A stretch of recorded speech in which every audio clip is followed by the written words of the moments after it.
আমার কাছে আসবেন না। কে আপনি? আদিত্য বুঝতে পারছে নূর নতুন জায়গা দেখে ঘাবড়ে গেছে। তাই নূরকে শান্ত করার জন্য কিছুটা দূর থেকে দুই হাত স্যারেন্ডার করার মতো উঁচু করে ফ্লোরে হাঁটু গেড়ে বসে বলল, ওকে ওকে, রিল্যাক্স, কাম ডাউন। আমি আসছি না তোমার কাছে। দেখো, আমি আদিত্য, তোমার হাজব্যান্ড। আর তুমি নূর, আমার প্রাণ পাখি, আমার ওয়াইফ। আর এটা আমাদের বাড়ি, তোমার বাড়ি। পেছনে তাকিয়ে দেখো। আদিত্যের কথায় নূর একটু শান্ত হলো। আদিত্যের কথা মতো পেছনে তাকিয়ে দেখলো দেয়ালে নূর আর আদিত্যের বড় একটা ছবি টানানো। নূর অবাক হয়ে তাকিয়ে রইল ছবিটার দিকে। এই লোকটা কি সত্যি ওর স্বামী? নূর এবার বাচ্চাদের মতো শান্ত চোখে আদিত্যের দিকে তাকালো। আদিত্য মুচকি হেসে বলল, এখন ভয় কমেছে নূর? নূর আস্তে করে বলে উঠল, নূর, আমি নূর। হ্যাঁ, তুমি নূর, মিসেস নূর সাদমান শাহরিয়ার। নূর কিছুক্ষণ চিন্তা ভাবনা করতে লাগলো। ওনার কথা অনুযায়ী আমার নাম নূর, আর উনি আমার স্বামী। কিন্তু আমার কিছু মনে নেই কেন? আদিত্য উঠে দাঁড়িয়ে বলল, এখন বসতে পারি তোমার পাশে? নূর কিছুক্ষণ চিন্তা ভাবনা করে আস্তে করে হালকা ঘাড় কাত করে অনুমতি দিল। আদিত্য মুচকি হেসে নূরের সামনে যেয়ে বসে বলল, দেখো, তুমি ভয় পেও না। এই বাড়ির লোকেরা সবাই তোমার আপনজন। আমি জানি তোমার কিছু মনে নেই, তাই তোমার এসব কিছুতে মানিয়ে নিতে একটু সময় লাগবে। তোমার যত সময় লাগে তুমি নাও, আমার কোনো জলদি নেই। আমার বিশ্বাস ধীরে ধীরে সব আগের মতো হয়ে যাবে। আবার তুমি আবারও সে আগের নূর হয়ে যাবে, ঠিক আছে? নূর শুধু চুপচাপ আদিত্যের কথাগুলো শুনে নিজে কিছুই বলল না। আদিত্য আবার বলে উঠল, তুমি এবার একটু ফ্রেশ হয়ে এসো, ভালো লাগবে। কাপড়ে তোমার সব কাপড় চোপড় রাখা আছে, ওখান থেকে যেটা ভালো লাগে ওটা নিয়ে ফ্রেশ হয়ে এসো। নূর আস্তে করে মাথা ঝাঁকিয়ে উঠে গিয়ে কাবার্ড খুলে একটা 3 পিস নিয়ে ওয়াশরুমে গেল। 20 মিনিট পর নূর শাওয়ার নিয়ে বের হলো। আদিত্য নূরের দিকে তাকাতেই ওর চোখ আটকে গেল। সদ্য শাওয়ার নিয়ে বের হওয়ায় নূরকে একদম স্নিগ্ধ লাগছে। ভেজা চুলগুলো থেকে টপ টপ করে পানি পড়ছে। আজ কতদিন পর নূরকে এভাবে দেখছে। আগে হলে আদিত্য এক্ষুনি যে ওর দুষ্টুমি শুরু করে দিত, তবে আজ সেটা করতে পারছে না। কিন্তু এটা নিয়ে আদিত্যের কোনো আফসোস নেই। ও যে ওর প্রাণ পাখিকে চোখের সামনে দেখতে পাচ্ছে, এটাই ওর কাছে অনেক। আল্লাহ সহায় থাকলে বাকি সবও সময়ের সাথে ঠিক হয়ে যাবে। এসব ভেবে আদিত্য মুচকি হেসে বলল, তুমি তো চুল ভালো করে মুছোইনি, ঠান্ডা লেগে যাবে তো। তুমি কিছু মনে না করলে আমি মুছে দেই। নূর কিছু না বলে মাথা নিচু করে দাঁড়িয়ে রইল। আদিত্য মুচকি হেসে তোয়ালে দিয়ে নূরের চুল মুছে দিল। তারপর চিরুনি দিয়ে সুন্দর করে চুলগুলো আঁচড়ে দিল। নূর মাথা নিচু করে চোরা চোখে বারবার আদিত্যকে দেখছে। লোকটার প্রতি কেমন যেন একটা অদ্ভুত টান অনুভব করছে ও। মনে হচ্ছে হৃদয়ের খুব কাছের কেউ। চুল আঁচড়ানো শেষে আদিত্য নূরকে বেডের উপর বসিয়ে বলল, তুমি একটু বসো এখানে, আমি তোমার জন্য খাবার নিয়ে আসছি। হঠাৎ দরজার কাছে কিছু ফুসুর ফাসুর আওয়াজ শুনতে পেল। আদিত্য বুঝতে পারছে বাইরে গিয়ে কী হচ্ছে, তাই মুচকি এসে বলে উঠল, ভেতরে আসো সবাই। আর বাইরে দাঁড়িয়ে আর অধৈর্য হতে হবে না। বলার সাথে সাথে সবগুলো হুড়মুড় করে ভেতরে ঢুকলো। নূরের সাথে দেখা করার জন্য সবাই কখন থেকে অধৈর্য হয়ে দরজার বাইরে দাঁড়িয়েছিল। নূরের খবর শুনে ওর বাবা আর ভাইও চলে এসেছে দেখা করতে। একসাথে এত মানুষকে দেখে নূর ঘাবড়ে গেল। ও জড়সড়ো হয়ে আদিত্যের পেছনে লুকিয়ে আদিত্যের হাতা খামচে ধরল। আদিত্য নূরের দিকে তাকিয়ে বলে উঠল, ভয় নেই নূর, এরা সবাই তোমার পরিবার। তোমাকে এতদিন পর পেয়েছে, তাই দেখা করতে এসেছে। আদিত্যের কথায় নূর একটু স্বাভাবিক হলো, তবে আদিত্যের হাত ছাড়ল না। আদিত্যের হাতা ধরেই বসে রইল। ওরা সবাই এক এক করে নূরের কাছে এসে কথা বলতে লাগলো। নূর শুধু চুপ করে ওদের কথা শুনল। প্রথমে ওর বাবা এসে নূরের মাথায় হাত বুলিয়ে কিছুক্ষণ কাদাকাটি করলো। তারপর আদিত্যের বাবা দেখা করলো। তারপর আদিত্যের চাচা এসে বলল, ডাটার ইন লাও, হোয়ার গেইং হয়েছিল তুমি? জানো, তোমার স্টেশনে আমাদের সবার স্লিপার হারিয়ে গিয়েছিল, জানো? চাচির কথা নূর কিছুই বুঝতে পারছে না। ও বোকার মতো তাকিয়ে রইল। সানা বলে উঠল, তোমার ইংলিশ শুনে ভাবি আবারও হারিয়ে যাবে। সানার কথায় সবাই হেসে দিল। এবার তানি এসে বসল নূরের কাছে। ছল ছল চোখে তাকিয়ে মুচকি এসে বলে উঠল, তুই জানিস তোর মেয়ের জামাই আসতে যাচ্ছে? তানির কথা বুঝতে না পেরে নূর ভ্রু কুচকে তাকালো। তানি নূরের হাতটা নিজের পেটের ওপর রেখে বলল, এই যে এখানে তোর মেয়ের জামাই আসছে। তোর কিন্তু এখন থেকেই আমারে সেবা করতে হবে, বুঝলি? তাহলেই ভবিষ্যতে তোর মেয়ে সুখে থাকবে, বুঝেছিস? তানির কথায় নূর জোরপূর্বক একটা হাসি দিল।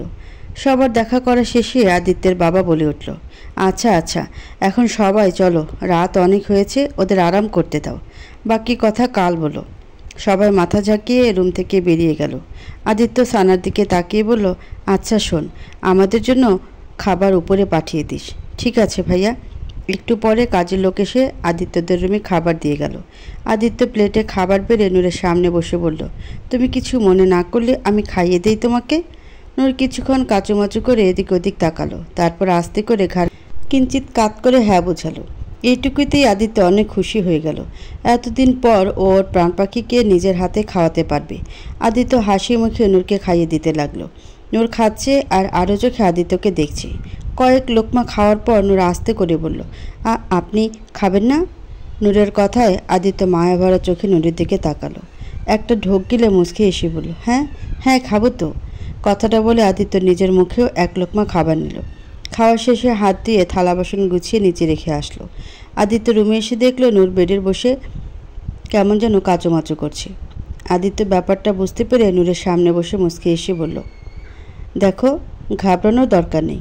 আমি জানি তোমার এই মুহূর্তে আমার সাথে স্বাভাবিক হাজব্যান্ড ওয়াইফের মতো থাকার মতো মন মানসিকতা তৈরি হয়নি, তাই আমি তোমাকে কোনো বিষয়ে জোর করব না।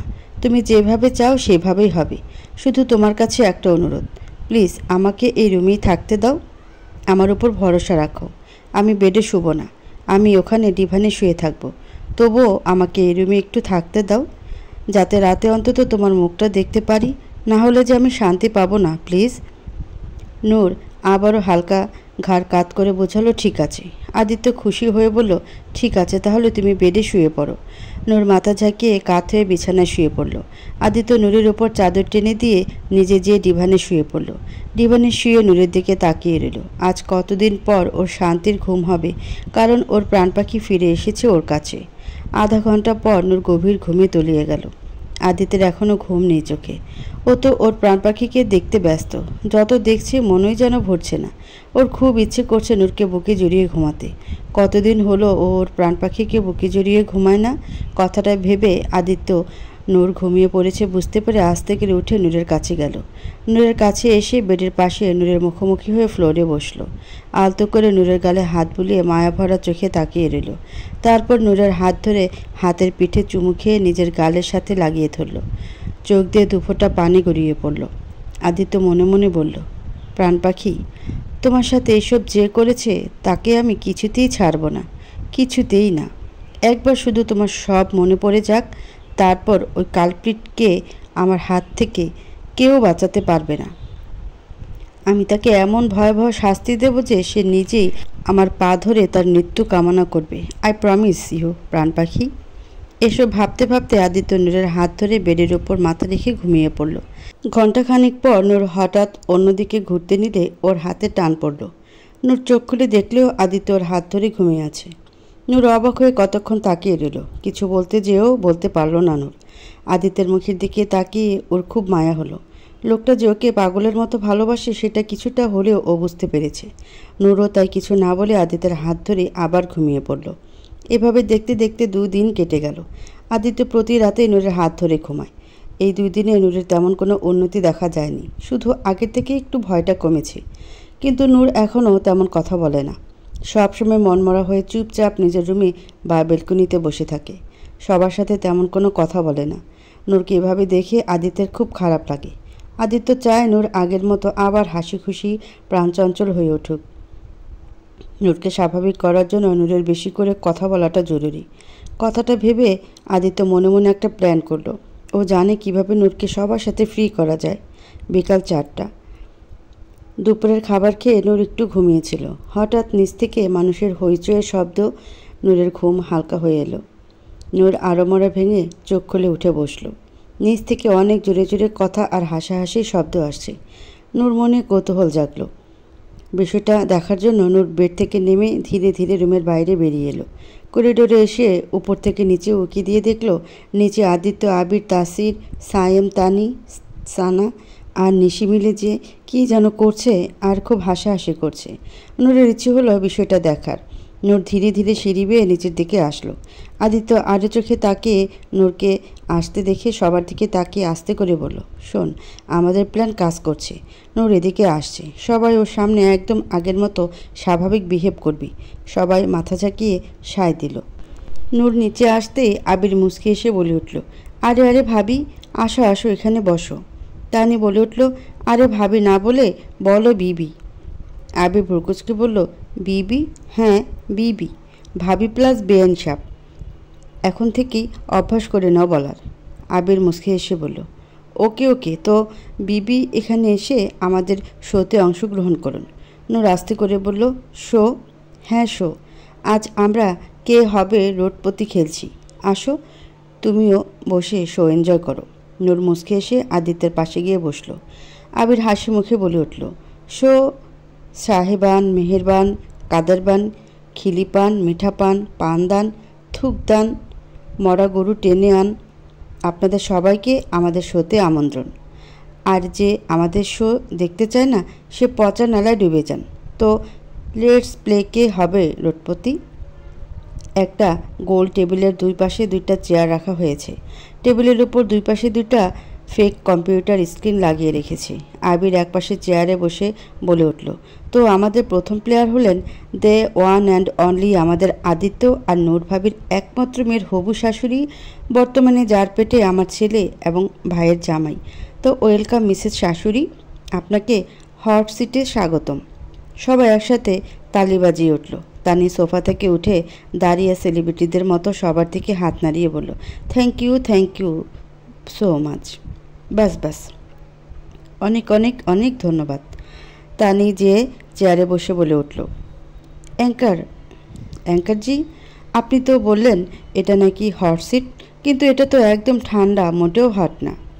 আবির বলে উঠল, চিন্তা করবেন না, আমরা সিটের নিচে চুলা জ্বালিয়ে দেব, তাহলেই দেখবেন একদম হট হয়ে যাবে। তানি অ্যাটিটিউডের হাসি দিয়ে বলল, ও ধন্যবাদ, you are so kind. Mention not ma'am. তো খেলা শুরু করা যাক। জি অবশ্যই। এসব দেখে ধীরে ধীরে নূরের ভালো লাগছে, ওদের কাজকর্ম এনজয় করছে ও। আবির বলে উঠল, খেলা শুরু করার আগে আপনাকে নিয়মটা বুঝিয়ে দিই। আপনাকে একটা করে প্রশ্ন করা হবে। প্রতিটি প্রশ্নে 4টি করে অপশন থাকবে। প্রশ্নের উত্তর দিতে পারলে আপনি পাবেন মোটা অঙ্কের ধনরাশি, যা দিয়ে আপনার পরবর্তী 7 প্রজন্ম বসে বসে খেতে পারবে। আপনার সহযোগিতার জন্য 4টি পাইপলাইন দেওয়া আছে, একটা অডিয়েন্স পোল, ফোন ও ফ্রেন্ড, T20 এবং এক্সপার্ট অ্যাডভাইস। আবিরের পেছনে দুটো চেয়ারে নিশি আর সায়েম এক্সপার্ট সেজে বসে আছে। নিশি মাথার উপর বড় একটা খোবা করে ভাব নিয়ে বসে আছে, আর সায়েম বিশাল বড় সাইজের চশমা পরে বসে আছে। আবির হাত দিয়ে ইশারা করে ওদের দেখিয়ে বলল, আমাদের সাথে আজকে এক্সপার্টের ভূমিকায় আছে দ্য মোস্ট অজানা আর একদমই ফালতু এবং ভাঙ্গার দুজন লোক, যাদের নামটাও আমি বলতে চাই না, আপনারা নিজেরাই দেখে নিন। সায়েম আর নিশি ভাব নিয়ে ধন্যবাদ বলল, যেন ওদের মাত্রই ওদের কত প্রশংসা করা হয়েছে। নূরের এসব দেখে অনেক মজা লাগছে। নূরকে এনজয় করতে দেখে আদিত্যর অনেক ভালো লাগছে। আবির বলে উঠল, তাহলে শুরু করা যাক।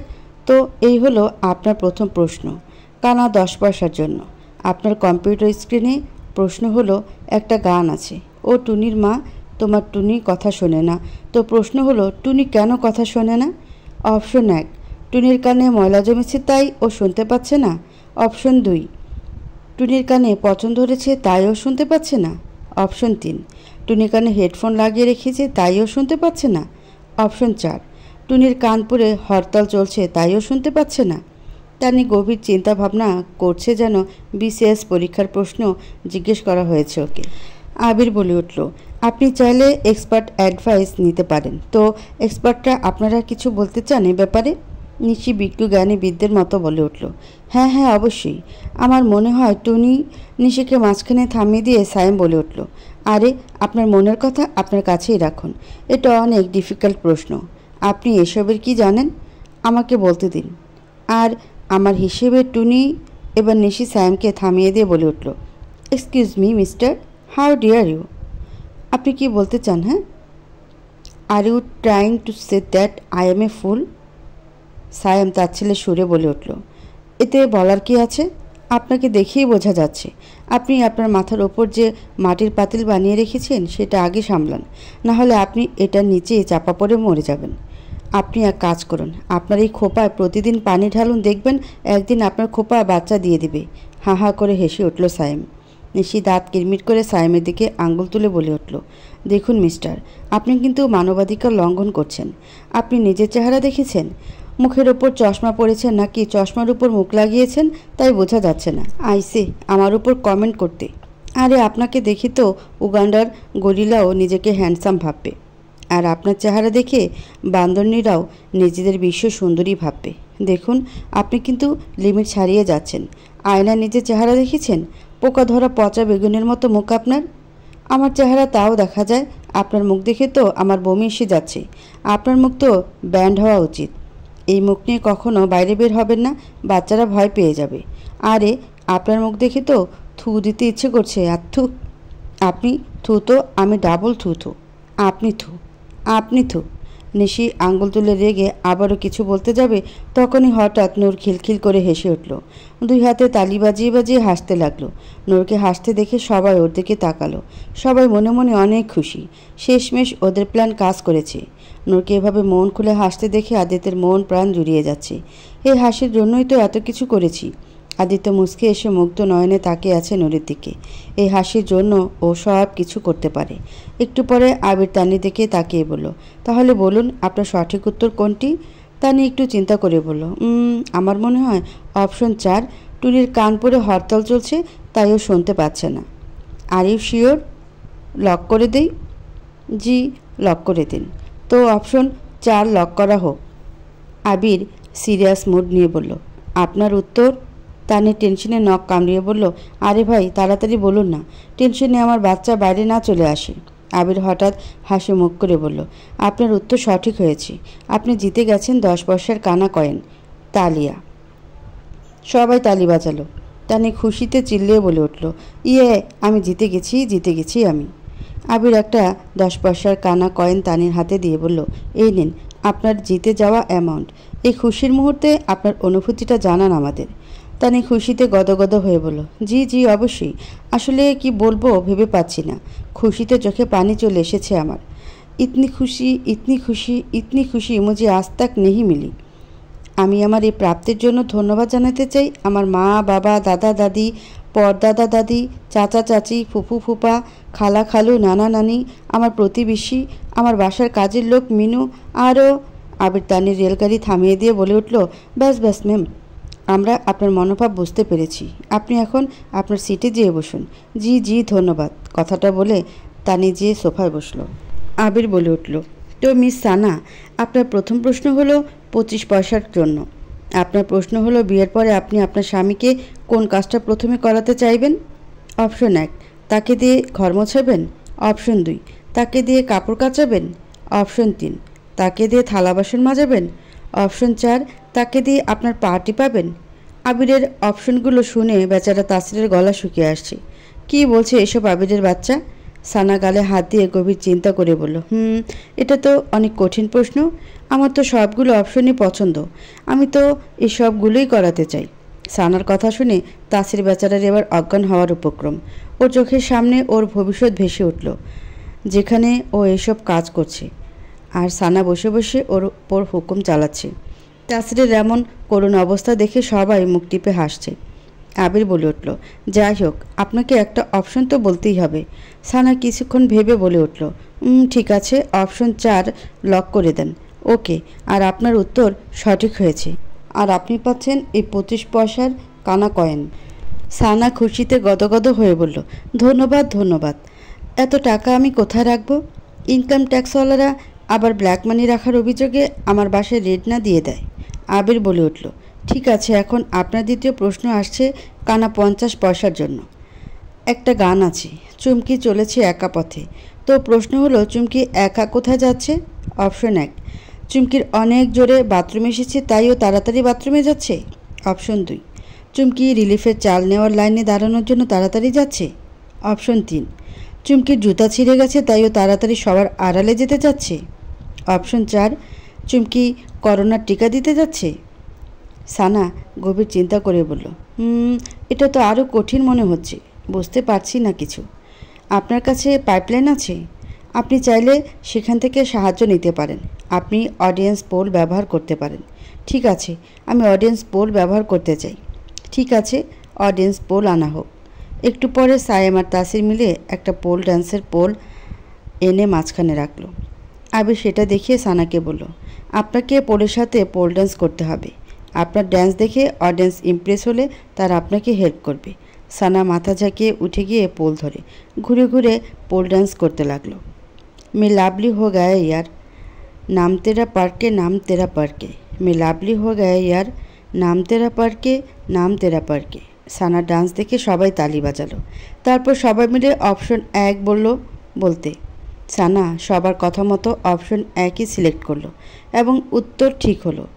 সানার খেলা শেষে এবার আবির এসে বলে উঠল, এখন আমাদের সাথে খেলবে আমাদের নূর ভাবি। সবাই তালি বাজিয়ে তাকে স্বাগতম করো। নূর চমকে উঠে বলল, আমি?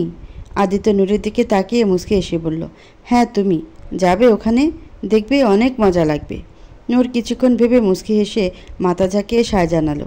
তারপর আস্তে করে উঠে গিয়ে হট সিটে বসলো। আবির বলে উঠল, তো ভাবি, তোমার প্রথম প্রশ্ন 1 টাকার জন্য হলো। ছোট হাতের এবিসিডি বড় হাতের এবিসিডির থেকে কত ছোট? অপশন 1 1 বছরের ছোট, অপশন 2 2 বছরের ছোট, অপশন 3 3 বছরের ছোট, অপশন 4 7 মাসের ছোট। আবিরের প্রশ্ন শুনে নূর ফিক করে হেসে দিল। তারপর একটু সবার মতো গভীর ভাব ধরে বলল, আমার মনে হয় অপশন 1 1 বছরের ছোট। আবির হাতে তালি দিয়ে বলল, আরে বাহ বাহ, ভাবিজি কামাল হো গয়া, ধুতি ফাড়কে রুমাল হো গয়া। আপনি তো জিতে গেছেন এবং আপনি আজকে সবচেয়ে বেশি ধনরাশি জিতেছেন, পুরো 1 টাকা। নূর খুশি হয়ে লাফিয়ে উঠে বাচ্চাদের মতো হাতে তালি দিয়ে বলল, সত্যি? ইয়ে! নূরকে এভাবে খুশি হতে দেখে আদিত্যের মনটা শান্তি পাচ্ছে। ওর চেষ্টা সফল হয়েছে। নূর সবার সাথে ফ্রি হওয়া শুরু করেছে। আবির আবার বলে উঠল, তো এবার 1 টাকা 25 পয়সার জন্য আপনার দ্বিতীয় প্রশ্ন হলো, ফলের রাজা আম শুধু গরমের সময় কেন আসে, শীতের সময় কেন আসে না? অপশন 1 আমের শীতের কাপড় নেই তাই শীতে আসে না। অপশন 2 শীতে আমের সর্দি লেগে যায় তাইও শীতে আসে না। অপশন 3 শীতে আমের স্কিন খারাপ হয়ে যায় তাইও শীতে আসে না। অপশন 4 আমের ইচ্ছা ও যখন খুশি তখন আসবে, এতে আমার বাপের কি? নূর একটু ভেবে বলল, অপশন 4। আবির আবারও তালি বাজিয়ে বলে উঠল, ও ভাবিজি, আপনি আবারও জিতে গেছেন। নূর আবারও খুশি হয়ে গেল। এভাবে আরও কিছুক্ষণ খেলা চলতে থাকলো। নূর ধীরে ধীরে সবার সাথে মিশিয়ে আনন্দ করতে লাগলো। আদিত্যের অনেক ভালো লাগছে এসব দেখে। সবাই একসাথে আনন্দ ফুর্তি করছে। হঠাৎ নূরের কেমন যেন লাগতে শুরু করলো। ওর মনে হলো এমন কিছু আগেও অনেক করেছে। ওর চোখের সামনে কেমন আবছা আবছা স্মৃতি ভাসতে লাগলো, তবে ঠিক করে কিছু দেখা যাচ্ছে না। হঠাৎ নূরের মাথা কেমন যেন চক্কর দিয়ে উঠল। মাথা ব্যথা শুরু হয়ে গেল। নূর 2 হাতে নিজের মাথা চেপে ধরল। আদিত্য এটা দেখে প্রচুর ভয় পেয়ে গেল। দৌড়ে এসে নূরকে ধরে বলল, কি হয়েছে প্রাণ পাখি? শরীর খারাপ লাগছে? মাথা ব্যথা করছে? নূর আস্তে করে বলল, হ্যাঁ, ও অনেক মাথা ব্যথা করছে। তাসির বলে উঠল, আদি, নূরকে রুমে নিয়ে যা, ওর এখন আরামের দরকার। আদিত্য মাথা ঝাঁকিয়ে নূরকে কোলে নিয়ে রুমে চলে এলো। নূরকে বেডে শুয়ে দিয়ে বলল, প্রাণ পাখি, তুমি শুয়ে থাকো, আমি তোমার মাথা টিপে দিচ্ছি, তোমার ভালো লাগবে। কথাটা বলে আদিত্য নূরের মাথার কাছে বসে মাথা টিপে দিতে লাগলো। ধীরে ধীরে নূরের মাথা ব্যথা কমে এলো। রাত 10টা। আদিত্য নূরকে ওষুধ খাইয়ে শুয়ে দিল। নূরের গায়ের ওপর চাদর টেনে চলে যেতে নিলেই নূর হঠাৎ আদিত্যের হাত টেনে ধরল। আদিত্য নূরের দিকে তাকিয়ে বলল, কি হয়েছে, কিছু বলবে? নূর মাথা নিচু করে আস্তে করে বলল, আপনি চাইলে এখানে বেডে শুতে পারেন, ডিভানে যেয়ে শুতে হবে না। নূরের কথা শুনে আদিত্য খুশিতে রিয়াকশন দেওয়া ভুলে গেল। ও সত্যি শুনছে তো? নূর ওকে ওর পাশে শুতে বলছে। আদিত্য বলে উঠল, আর ইউ শিওর? তোমার সমস্যা হবে না তো? নূর আস্তে করে মাথা নাড়িয়ে বোঝালো, না, কোনো সমস্যা হবে না। আদিত্য মাথা অন্যদিকে ঘুরিয়ে একটু হাসলো। তারপর আবার নূরের দিকে তাকিয়ে বলল, ঠিক আছে। আদিত্য এসে নূরের পাশে কাত হয়ে মাঝখানে ফাঁক রেখে নূরের মুখোমুখি হয়ে শুল। আজ কতদিন পর নূরের পাশে ঘুমাবেও, ভাবতেই খুশি লাগছে আদিত্যের। আদিত্য মুচকে এসে নূরের দিকে তাকিয়ে রইল। আদিত্যের তাকানো দেখে নূর লজ্জায় চোখ বন্ধ করে ঘুমানোর ভান করল। আধা ঘন্টা পর হঠাৎ নূরের নাকে একটা মোহনীয় ঘ্রাণ এসে লাগছে। ঘ্রাণটা কোথা থেকে আসছে জানার জন্য নূর এদিক ওদিক মাথা ঘুরিয়ে নাক টানতে লাগলো। হঠাৎ নূরের মনে হলো ঘ্রাণটা আদিত্যের কাছ থেকে আসছে। নূর আস্তে করে মাথাটা আদিত্যের কাছে এনে নাক টানলো। নূর বুঝতে পারলো ঘ্রাণটা আদিত্যের কাছ থেকেই আসছে। ঘ্রাণটা অনেক পরিচিত মনে হচ্ছে নূরের কাছে। একদম মন মাতানো নেশালো গন্ধ। নূরের নেশা ধরে যাচ্ছে, কেমন ঘোর লেগে যাচ্ছে ওর। নূর আদিত্যের আরও কাছে এসে আদিত্যের বুকে নাক ঠেকিয়ে আদিত্যের শরীরের ঘ্রাণটা টেনে নিতে লাগলো। ঘ্রাণটা নূরকে ভেতর থেকে কেমন যেন নাড়িয়ে দিচ্ছে। নূর ঘোরের মাঝে আদিত্যকে জড়িয়ে ধরল। আদিত্যকে জড়িয়ে ধরেই একসময় ঘুমিয়ে পড়ল। আদিত্য এতক্ষণ অনেক কষ্টে নিজেকে আটকে রেখেছিল। ও তো প্রথম থেকে জেগেই ছিল, ঘুমানোর ভান করছিল যাতে নূর ওর কাছ থেকে সরে না যায়। নূর ঘুমিয়ে পড়েছে বুঝতে পেরে আদিত্য এবার 2 হাতে নূরকে বুকের জড়িয়ে ধরল। আজ কতদিন পর নূরকে বুকে নিয়ে ঘুমাতে পারছে। খুশিতে আদিত্যের চোখে পানি চলে এলো। আদিত্য আলতো করে নূরের মাথায় চুমু খেয়ে নূরকে জড়িয়ে ধরে 5 মাস পর আজ প্রশান্তির ঘুম দিল। দেখতে দেখতে আরও 1 সপ্তাহ কেটে গেছে। এই 1 সপ্তাহে নূরের অনেকটা উন্নতি হয়েছে। নূর এখন হাসি খুশি থাকে, সবার সাথে ফ্রিভাবে কথা বলে। আদিত্যের সাথেও অনেক ফ্রি হয়ে গেছে এই কয়দিনে। এখন প্রতিদিনই নূর আদিত্যের বুকেই ঘুমায়। আদিত্য ওর প্রাণ পাখিকে বুকে জড়িয়ে শান্তিতে ঘুমায়। নূরের মাঝে মাঝে আবসা আবসা কিছু স্মৃতি মনে আসে, তবে পরিষ্কার বুঝতে পারে না ও। আদিত্য এখন মাঝে মাঝে অফিসেও যায়, কারণ ও বুঝতে পারছে যে আবিরের উপর বেশি চাপ পড়ে যাচ্ছে, তাই ওর হেল্প করা দরকার। আর তানিয়া প্রেগনেন্ট, ওকেও সময় দেওয়া দরকার আবিরের। এসব ভেবেই আদিত্য আবার অফিসে যাওয়া শুরু করেছে, তবে অল্প কিছুক্ষণের জন্যই থাকে, শুধু জরুরি কাজ করেই চলে আসে। কারণ এই অবস্থায় নূরকে বাসায় রেখে ও বেশিক্ষণ থাকতেও পারে না, ওর মন অস্থির হয়ে যায়। তাই তো তাড়াতাড়ি কাজ সেরে চলে আসে। রাত 10টা। নূর শোবার জন্য কাবাট খুলে রাতের কাপড় বের করছিল। হঠাৎ ওর চোখ পড়ল কাবাটের এক কোণায় পড়ে থাকা একটা গিটারের দিকে। নূর ভ্রুকুচকে গিটারটা বের করলো, তারপর আদিত্যের কাছে এসে বলল, এটা কার? আদিত্য নূরের হাতে গিটার দেখে একটু অবাক হলো। নূর হারিয়ে যাওয়ার পর থেকে আদিত্য আর কখনো গান গায়নি, আর না গিটার বাজিয়েছে, কারণ ওর কাছ থেকে যে ওর গানের প্রেরণাই হারিয়ে গিয়েছিল। আদিত্য নূরের দিকে তাকিয়ে মুচকে হেসে বলল, আমার কাবাডি যেহেতু আছে তাহলে আমারই হবে, তাই না? নূর উৎসাহ নিয়ে বলল, আপনি বাজাতে পারেন এটা? হ্যাঁ পারি। নূর আরও একটু উৎসাহ নিয়ে বলল, তার মানে আপনি গানও গাইতে পারেন? হ্যাঁ, সে তো একটু আধটু পারি। নূর আমতা আমতা করে বলল, আমাকে একটু শোনাবেন গান? আদিত্য নূরের দিকে মায়া ভরা দৃষ্টিতে তাকালো। আজ কতদিন পর ওর প্রাণ পাখি ওর কাছে গান শুনতে চাইছে। আদিত্য মুচকে এসে বলল, তুমি শুনতে চাও আমার গান? নূর বাচ্চাদের মতো দ্রুত মাথা ঝাঁকিয়ে হ্যাঁ বোঝালো। ঠিক আছে, তাহলে চলো। কথাটা বলে আদিত্য নূরের হাত ধরে বেলকনিতে নিয়ে গেল। বেলকনিতে এসে দুজন পাশাপাশি বেতের সোফায় বসলো। আদিত্য নূরের দিকে মুগ্ধ নয়নে তাকিয়ে গিটার বাজানো শুরু করলো। নূর মুচকে এসে মনোযোগ দিয়ে আদিত্যের গিটার বাজানো দেখছে। আদিত্য গিটার বাজাতে বাজাতে গিয়ে উঠল, मैं जितना तुम्हें देखूं मानिए ना भरे, मैं जितना तुम्हें सोचूं मानिए ना भरे। নূর মনোমুগ্ধকর হয়ে আদিত্যের গান শুনছে। ওর মনে হচ্ছে এই কণ্ঠটা ও হাজারো বার শুনেছে। কণ্ঠটা যেন ওর হৃদয়ের সাথে মিশে গেছে। আর গান শুনতে শুনতে নূর আদিত্যের কাঁধে মাথা রেখেই ঘুমিয়ে পড়েছে। আদিত্য মুচকে এসে নূরের গালে হাত বুলিয়ে কপালে একটা চুমু খেলো। তারপর নূরকে কোলে তুলে নিয়ে বেডে শুয়ে দিল। নিজেও নূরের পাশে শুয়ে নূরকে বুকে জড়িয়ে নিয়ে ঘুমিয়ে পড়ল। সকাল 8টা।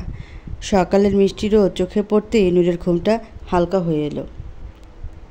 নূর আস্তে আস্তে চোখ খুলে তাকালো। সামনে তাকিয়ে দেখলো আদিত্য মাত্রই শাওয়ার নিয়ে বের হয়েছে। খালি গায়ে শুধু তোয়ালে পরে আয়নার সামনে দাঁড়িয়ে চুল ঝাড়ছে। নূর হা হয়ে তাকিয়ে রইল আদিত্যের দিকে। ফর্সা 6 প্যাক বডিতে বিন্দু বিন্দু পানির কণা জমে মুক্ত দানার মতো লাগছে। আদিত্যকে এই মুহূর্তে চরম আকর্ষণীয় লাগছে নূরের কাছে।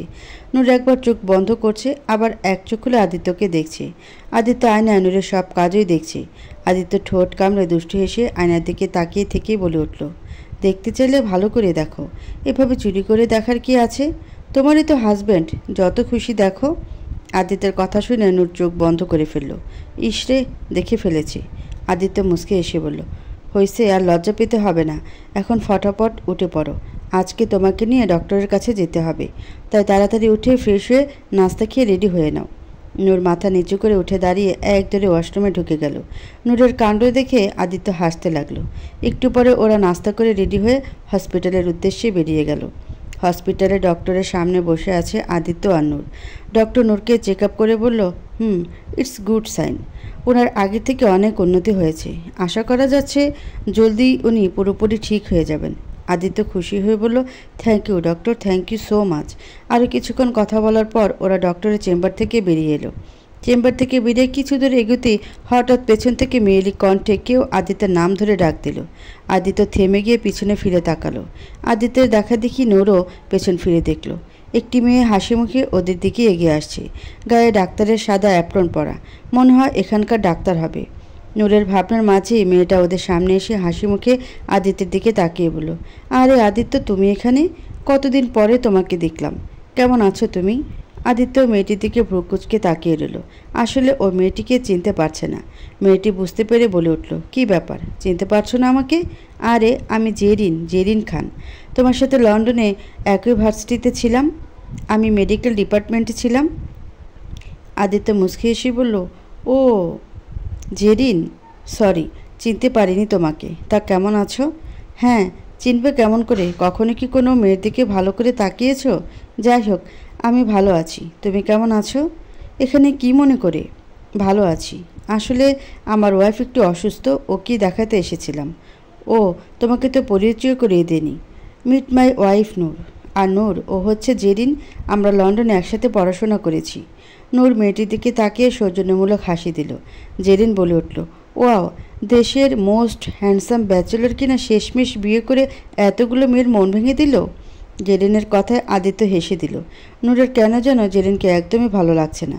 কেমন হেসে হেসে কথা বলছে, যেন কখনো ছেলে মানুষ দেখেনি। জেরিন আবার বলে উঠল, বাই দ্য ওয়ে, কী হয়েছে ভাবির? আমিও একজন ডক্টর। তুমি চাইলে আমার সাথে ডিসকাস করতে পারো। পাশেই আমার কেবিন, চলো কেবিনে বসে কথা বলি। আদিত্য মনে মনে ভাবল, নূরের ব্যাপারে জেরিনের সাথে ডিসকাস করলে ভালো হবে, একটা সেকেন্ড ওপিনিয়ন পাওয়া যাবে। কথাটা বলে আদিত্য মুচকে এসে বলল, ঠিক আছে চলো। নূরের জেরিনের কেবিনে যাওয়া মোটেই ইচ্ছে নেই। মেয়েটাকে ওর একদম ভালো লাগছে না। তবুও অনিচ্ছা সত্ত্বেও আদিত্যের সাথে যেতে হলো ওকে।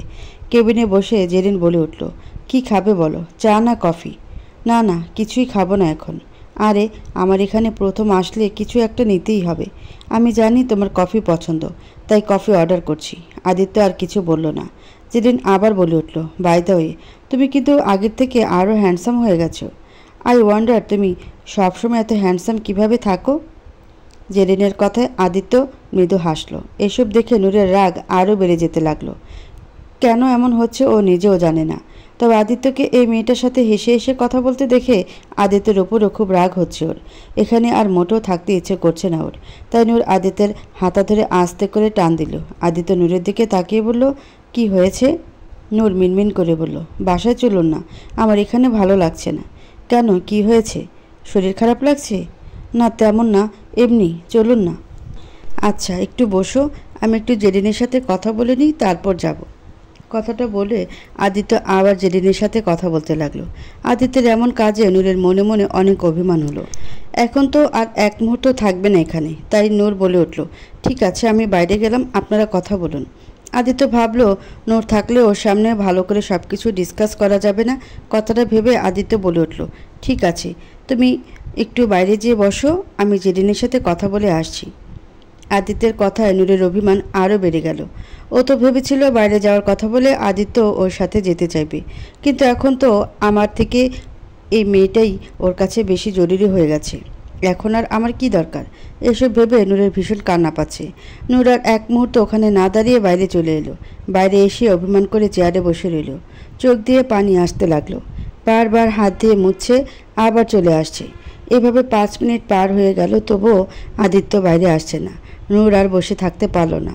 নূর মনে মনে ভাবল, ওনার যখন আমার দরকারই নেই, তাহলে আমি এখানে বসে বসে ওনার জন্য কেন অপেক্ষা করব? উনি থাকুক ওই মেয়েটার সাথে।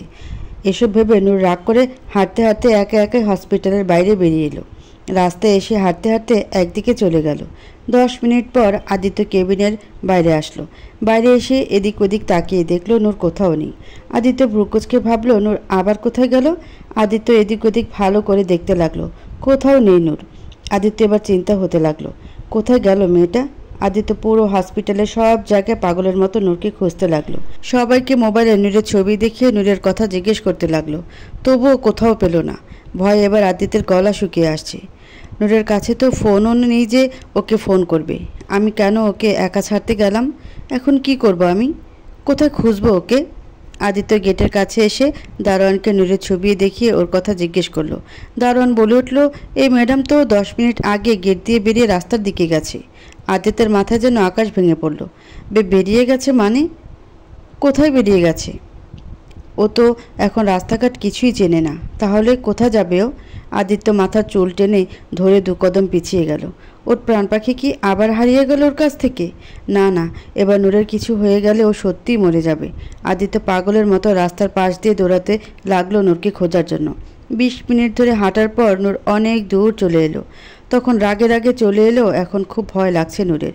ও তো রাস্তাঘাট কিছুই চেনে না, বাড়ির রাস্তাও চেনে না। আবার যে হসপিটালে ফিরে যাবে সে রাস্তাও ভুলে গেছে ও। এখন কি করবে ও? ওর কাছে তো ফোনও নেই। অন্য কারো ফোন দিয়ে যে ফোন দেবে। ওর তো কারো নাম্বারও মনে নেই। খুব কান্না পাচ্ছে ওর। নিজের বোকামির ওপর নিজেরই রাগ লাগছে। কি দরকার ছিল ওভাবে চলে আসার? এখন কি করবি তুই? এসব ভাবতে ভাবতে নূর কখন রাস্তার মাঝে চলে এসেছে ও নিজেও জানে না। হঠাৎ গাড়ির হর্নের শব্দে নূর পাশে ফিরে তাকালো। দেখলো একটা গাড়ি ওর দিকে দ্রুত গতিতে ছুটে আসছে। নূর ভয়ে ওখানেই জমে গেল, আর নড়াচড়া করার শক্তি পেল না। গাড়িটা কাছে আসতে নূর কানে হাত দিয়ে চোখ বন্ধ করে নিল। ও ভাবলো এটাই বোধ হয় ওর শেষ সময়। আদিত্য এদিকে নূরকে খুঁজতে খুঁজতে পাগল প্রায় অবস্থা। নিজের ওপর চরম রাগ লাগছে ওর। আবারও নিজের ভুলের জন্য ওর প্রাণ পাখিকে হারিয়ে ফেলল। কত সাধনার পরে ওর প্রাণ পাখিকে খুঁজে পেয়েছিল, আর ও কিনা আগলে রাখতে পারলো না। আবারও হারিয়ে ফেলল নূরকে। এখন কি করবে ও?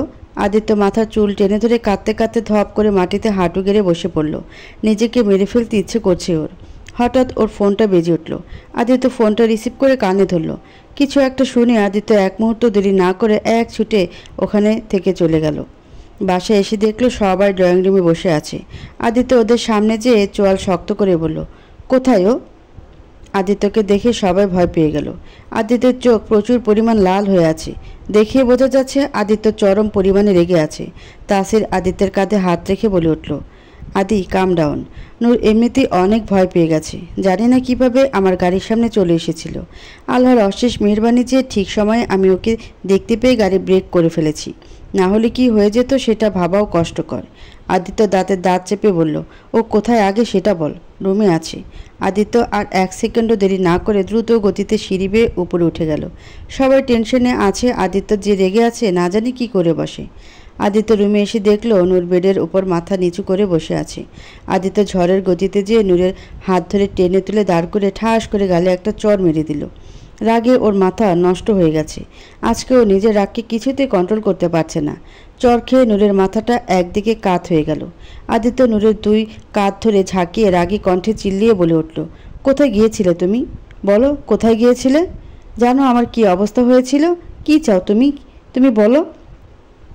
আমাকে কি তোমার মানুষ বলে মনে হয় না? আমিও তো একটা রক্তে মাংসে গড়া মানুষ। আমারও কষ্ট হয়।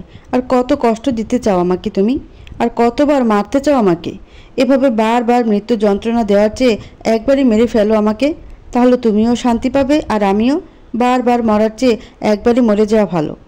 আদিত্য এবার নূরকে ছেড়ে দিয়ে টেবিলের উপর থেকে ফুলদানিটা হাতে নিয়ে ফ্লোরে ঠাস করে আছাড় মেরে চিল্লিয়ে বলে উঠল, তোমাকে আমি বাইরে থাকতে বলেছিলাম না? তাহলে কেন তুমি একা একা চলে গেলে? Why dammit why? আজ যদি তোমার কিছু হয়ে যেত তাহলে কি করতাম আমি? বলো কি করতাম? আমাকে কষ্ট দিয়ে তোমার অনেক ভালো লাগে তাই না? ঠিক আছে, তাহলে তুমি ভালোই থাকো। কথাটা বলে আদিত্য টি টেবিলে একটা লাথি মেরে হনহন করে বেরিয়ে গেল। আদিত্যের এত রাগ দেখে নূরের অন্তরাত্মা কেঁপে উঠল। নূর এক কোণা জড়সড় হয়ে বসে কাঁপতে লাগলো আর ফুপিয়ে ফুপিয়ে কাঁদতে লাগলো। আদিত্য নিচে এসে সোজা বাসা থেকে বেরিয়ে গেল। আদিত্যের এত রাগ দেখে নূরের অন্তরাত্মা কেঁপে উঠল। নূর এক কোণায় জড়সড় হয়ে বসে কাঁপতে লাগলো আর ফুপিয়ে ফুপিয়ে কাঁদতে লাগলো। আদিত্য নিচে এসে সোজা বাসা থেকে বেরিয়ে গেল। সবাই পেছন থেকে অনেক ডাকাডাকি করলো, কিন্তু কারোর কথা শুনল না ও। তানি আর সানা তাড়াতাড়ি নূরের কাছে গেল। নূরের কাছে যেয়ে ওকে সামলাতে লাগলো। আদিত্য রাগে ফুল স্পিডে গাড়ি চালাচ্ছে। রাগে হিতাহিত জ্ঞান হারিয়ে ফেলেছে আজও। প্রায় 20 মিনিট গাড়ি চালানোর পর হঠাৎ ওর হুঁশ এলো। ও কি করে এসেছে নূরের সাথে? আদিত্য সাথে সাথে গাড়ির ব্রেক কষল। আদিত্য নিজেই নিজেকে বলতে লাগলো, no no no no Adi, how could you do this? আমি কি করলাম এটা? আমি আমার প্রাণ পাখির গায়ে হাত তুললাম? আমি কি করে করতে পারলাম এটা? কি করে? নূর এখন অসুস্থ জানা সত্ত্বেও আমি কি করে এমন ব্যবহার করতে পারলাম? এই তোর ভালোবাসা, এই তোর কেয়ার, এতটুকু সহ্য করতে পারলাম না আমি? সে মন আদি, সে মন ইউ। আদিত্য ওর হাতের দিকে তাকিয়ে বলল, এই হাত দিয়ে আমি আমার প্রাণ পাখিকে আঘাত করেছি, এই হাত রাখার কোনো অধিকার নেই আমার। কথাটা বলে আদিত্য ওর হাত দিয়ে জানালার কাছে একটা ঘুষি মারল। সাথে সাথে জানালার কাঁচ ভেঙে গেল। আদিত্য সে ভাঙা কাচের ওপর নিজের হাত চেপে ধরল। হাত কেটে হাত দিয়ে রক্ত বের হতে লাগলো। তাতে আদিত্যের কোনো ভ্রুক্ষেপ নেই। ওর এখন নিজেকে মেরে ফেলতে ইচ্ছে করছে। ও কিভাবে ওর প্রাণ পাখির গায়ে আঘাত করতে পারল? হঠাৎ আদিত্যের মনে পড়ল ও তখন রুমে কাচের ফুলদানি ভেঙে এসেছে। আদিত্যের ভয় হতে লাগলো, যদি ভাঙ্গা কাচ নূরের হাতে পায়ে লেগে যায় তখন। কথাটা ভেবে আদিত্য সাথে সাথে গাড়ি ঘুরিয়ে বাসার উদ্দেশ্যে রওনা দিল। আজ ওর জন্য নূরের কিছু হয়ে গেলে ও নিজেকে কখনো মাফ করতে পারবে না, কখনোও না। আদিত্য গাড়ি থামিয়ে দ্রুত বাসার ভিতর ঢুকলো। বাসায় ঢুকে দৌড়ে সিঁড়ি বেয়ে উপরে উঠে গেল। নিজের রুমে যেয়ে দেখলো নূর ভয়ে জড়সড় হয়ে এক কোণায় দেয়ালের সাথে এঁটে বসে ফোপাচ্ছে। তানিয়া আর সানা মিলে নূরকে শান্ত করার চেষ্টা করছে। আদিত্যকে এগিয়ে আসতে দেখে নূর আরও ভয়ে তানির পেছনে লুকালো। নূরকে এভাবে ভয় পেতে দেখে আদিত্যের কলিজাটা ছিঁড়ে যাচ্ছে। ওর প্রাণ পাখি ওকে দেখে ভয় পাচ্ছে। আদিত্যের অপরাধবোধটা আরও বেড়ে যাচ্ছে। নিজেকে নিজের কাছে সবচেয়ে নিকৃষ্ট লোক মনে হচ্ছে। আদিত্য চোখের ইশারায় তানিয়ার সানাকে চলে যেতে বলল। ওরা মাথা ঝাঁকিয়ে চলে যেতে নিলেই নূর ওদের হাত টেনে ধরল। ওরা অনেক বুঝিয়ে একরকম জোর করে নূরকে রেখে গেল। ওরা চলে গেলে নূর ভয় আর অভিমানে অন্যদিকে মুখ ঘুরিয়ে দেয়ালের সাথে এঁটে বসে রইল। আদিত্য নূরের সামনে হাঁটু গেড়ে বসে নূরের দিকে হাত বাড়াতে নিলেই নূর ভয়ে আরও সেটে গেল। নূরকে এভাবে ভয় পেতে দেখে আদিত্যের বুকের ভিতর ছুরি চালাচ্ছে। আদিত্য নিজের দুই কান ধরে ছলছল চোখে কাঁদো কাঁদো গলায় বলল, এমন করো না প্লিজ, আমার সহ্য হচ্ছে না। একবার আমার দিকে তাকাও। আই এম সরি প্রাণ পাখি। আমি জানি আমি অনেক বড় ভুল করে ফেলেছি, কিন্তু কি করব বলো? হসপিটালে তোমাকে না দেখতে পেয়ে আমি পাগল হয়ে গিয়েছিলাম। তোমাকে একবার হারিয়ে পেয়েছি, আর একবার তোমাকে হারানোর ক্ষমতা নেই আমার মাঝে। তোমার কিছু হয়ে গেলে যে আমি বাঁচব না প্রাণ পাখি। তাই তো তাসির যখন ফোন করে সব কিছু বলল তখন আমার অনেক রাগ উঠে গিয়েছিল, আর রাগের মাথায় তোমার সাথে এমন আচরণ করে ফেলেছি। আই এম সরি প্রাণ পাখি। তুমি আমাকে যে শাস্তি দিতে চাও দাও, তবুও আমাকে ভয় পেয়ে এভাবে আমার কাছ থেকে দূরে চলে যেও না প্লিজ। আমি সহ্য করতে পারবো না, প্লিজ প্রাণ পাখি। আদিত্যের কথায় নূর একটু শান্ত হয়ে এলো। এখন আদিত্যের জন্য প্রচুর মায়া লাগছে ওর। দোষ তো ওর নিজেরই। ওভাবে হসপিটাল থেকে চলে যাওয়াটা ওর ঠিক হয়নি। আদিত্যের রাগ করাটা স্বাভাবিক। নূর শান্ত মায়া ভরা চোখে আদিত্যের দিকে তাকালো। আদিত্যের দিকে তাকাতেই হঠাৎ নূর দেখলো আদিত্যের হাত কেটে হাতে রক্ত জমে আছে। নূর আতকে উঠে আদিত্যের কাছে এসে ওর হাত ধরে চিন্তিত সুরে বলল, এই আপনার হাতে রক্ত কেন? কি হয়েছে আপনার হাতে? নূরকে নিজের জন্য চিন্তিত হতে দেখে আদিত্য মুচকে এসে ছলছল চোখে নূরের দিকে তাকিয়ে রইল। আদিত্যকে চুপ থাকতে দেখে নূর আবারও বলে উঠল, কি হলো বলছেন না কেন? হাতের অবস্থা কি করে হলো? আদিত্য মুচকে এসে বলল, ও কিছু না, এই হাতটা অনেক বড় অপরাধ করে ফেলেছিল, তাই ওকে শাস্তি দিয়েছি। যদিও এটা ওর জন্য খুবই সামান্য শাস্তি। ও যে অপরাধ করেছে তার জন্য ওর তো আরও বেশি শাস্তি পাওয়া উচিত। আদিত্যের কথায় নূর ছলছল চোখে আদিত্যের দিকে তাকালো। এই লোকটা আমাকে কত ভালোবাসে, আর আমি কি না বোকার মতো ওনাকে ভুল বুঝে অমন একটা কাণ্ড করে বসলাম। উনি ঠিকই করেছে আমাকে চর মেরে। আমাকে তো আরও মারা উচিত, ডাফার একটা। এসব ভেবে নূরের অনেক অপরাধ বোধ হলো। নূর তাড়াতাড়ি উঠে গিয়ে কাবার থেকে ফার্স্ট এড বক্স এনে আদিত্যের হাত পরিষ্কার করে দিতে দিতে বিড়বিড় করে বলতে লাগলো, আপনি আসলে একটা পাগল। এমন কেউ করে? দেখুন কত রক্ত বের হয়েছে। রক্তের কত মূল্য জানেন? আর যদি ইনফেকশন হয়ে যায় তখন? আদিত্য শুধু নূরের দিকে তাকিয়ে মুচকি মুচকি হাসছে। নূরের এই মিষ্টি শ্বাসও নূর কাছে অনেক ভালো লাগছে। মনে হচ্ছে ওর সে আগে নূর ফিরে এসেছে। হঠাৎ আদিত্যের নজর পড়ল নূরের গালে। নূরের গালে লাল হয়ে আঙ্গুলের দাগ ফুটে উঠেছে। এটা দেখে আদিত্যের বুকের ভেতর মোচড় দিয়ে উঠল। ইস, কত জোরে মেরেছি প্রাণ পাখিটাকে, কেমন ফুলে উঠেছে, কত ব্যথা করছে নিশ্চয়ই। এসব ভেবে আদিত্যের অপরাধবোধ ওকে আরও কুড়ে কুড়ে খাচ্ছে। নূর আদিত্যের হাত পরিষ্কার করে ব্যান্ডেজ করে দিল। তারপর মাথা নিচু করে কান ধরে অপরাধী সুরে বলল, আই অ্যাম অলসো সরি। আমার ওভাবে চলে আসাটা একদম উচিত হয়নি। আমাকে ক্ষমা করে দিন প্লিজ। আমি আর কখনো এমন করব না। নূরের কথা শুনে আদিত্য আর থাকতে পারল না। আবেগে আপ্লুত হয়ে দুই হাতে নূরের মুখটা ধরে নূরের ঠোঁটে ঠোঁট চেপে ধরল। চোখ বন্ধ করে কিছু সময় ওভাবেই ঠোঁট চেপে ধরে রাখল। নূর এসবের জন্য মোটেও প্রস্তুত ছিল না। হঠাৎ আদিত্যের এমন কাজে নূর একদম ফ্রিজড হয়ে গেল।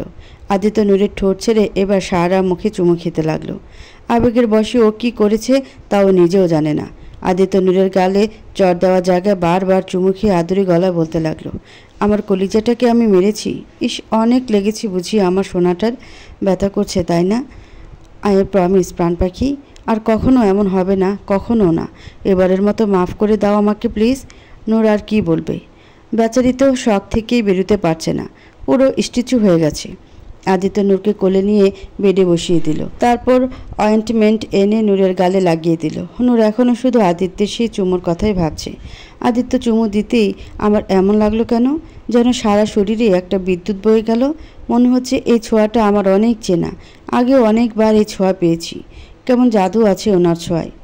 নূরকে চুপ থাকতে দেখে আদিত্য নূরের কাঁধ আলতো ঝাঁকিয়ে বলে উঠল, কি হলো, কি ভাবছ? আদিত্যের কথা নূরের ঘোর কাটল। নূর এদিক ওদিক তাকে আমতা আমতা করে বলল, কই কিছু না, এমনি। আদিত্য মুচকি এসে বলল, ওকে তুমি বসো, আমি তোমার জন্য খাবার নিয়ে আসছি। নূর জোরপূর্বক হেসে মাথা ঝাঁকিয়ে সায় দিল। রাত 11টা। আদিত্য নূর একটু আগে শুয়েছে। আদিত্য প্রতিদিনকার মতো ঘুমানোর ভান করে আছে, যাতে নূর ওর কাছে আসে আর ও নূরকে বুকে জড়িয়ে ঘুমাতে পারে। নূর ধীরে ধীরে আদিত্যের কাছে এলো। আজ ওর কেমন যেন একটা অনুভূতি হচ্ছে। বারবার শুধু আদিত্যের সেই চুমুর কথা মনে পড়ছে। নূর আদিত্যের একদম কাছে এসে আদিত্যের ঠোঁটের দিকে তাকালো। নূরের কেমন যেন নেশা ধরে আসছে। আবারও আদিত্যের ঠোঁটের ছোঁয়া পেতে ইচ্ছে করছে নূরের। নূর এক ঘোরের মাঝে চলে যাচ্ছে। ঘোরের মাঝে নূর ধীরে ধীরে আদিত্যের ঠোঁটের কাছে এগিয়ে যাচ্ছে। এক সময় একদম কাছে চলে এলো। নূর চোখ বন্ধ করে আলতো করে আদিত্যের ঠোঁটে একটা চুমু খেলো। সাথে সাথে আদিত্যের মাঝে যেন ঝড় শুরু হয়ে গেল। আদিত্য এক ঝটকায় চোখ খুলে নূরের দিকে তাকালো। নূর এখনও চোখ বন্ধ করে আছে। এতদিন পর নূরকে এত কাছে পেয়ে আদিত্য আর নিজেকে ঠিক রাখতে পারল না। নূরের গালে হাত রেখে নূরের ঠোঁটে চুমু খেলো। নূর কেঁপে উঠে আদিত্যের টি শার্ট খামচে ধরল। এতদিনের তৃষ্ণার্ত আদিত্য সব কিছু ভুলে নূরের ঠোঁটের স্বাদ নিতে লাগলো। হারিয়ে যেতে লাগলো নূরের মাঝে। ঠোঁটে চুমু খাওয়া শেষে ধীরে ধীরে গলায় নেমে এলো আদিত্য। নূরের গলায় ঘাড়ে চুমুতে চুমুতে ভরিয়ে দিতে লাগলো।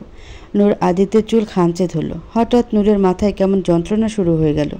ও চোখের সামনে আবারও আবছা আবছা স্মৃতি ভাসতে লাগলো, যেন এমন মুহূর্ত ওর জীবনে আগে অনেকবার এসেছে। ধীরে ধীরে নূরের মাথার যন্ত্রণা আরও বেড়ে গেল।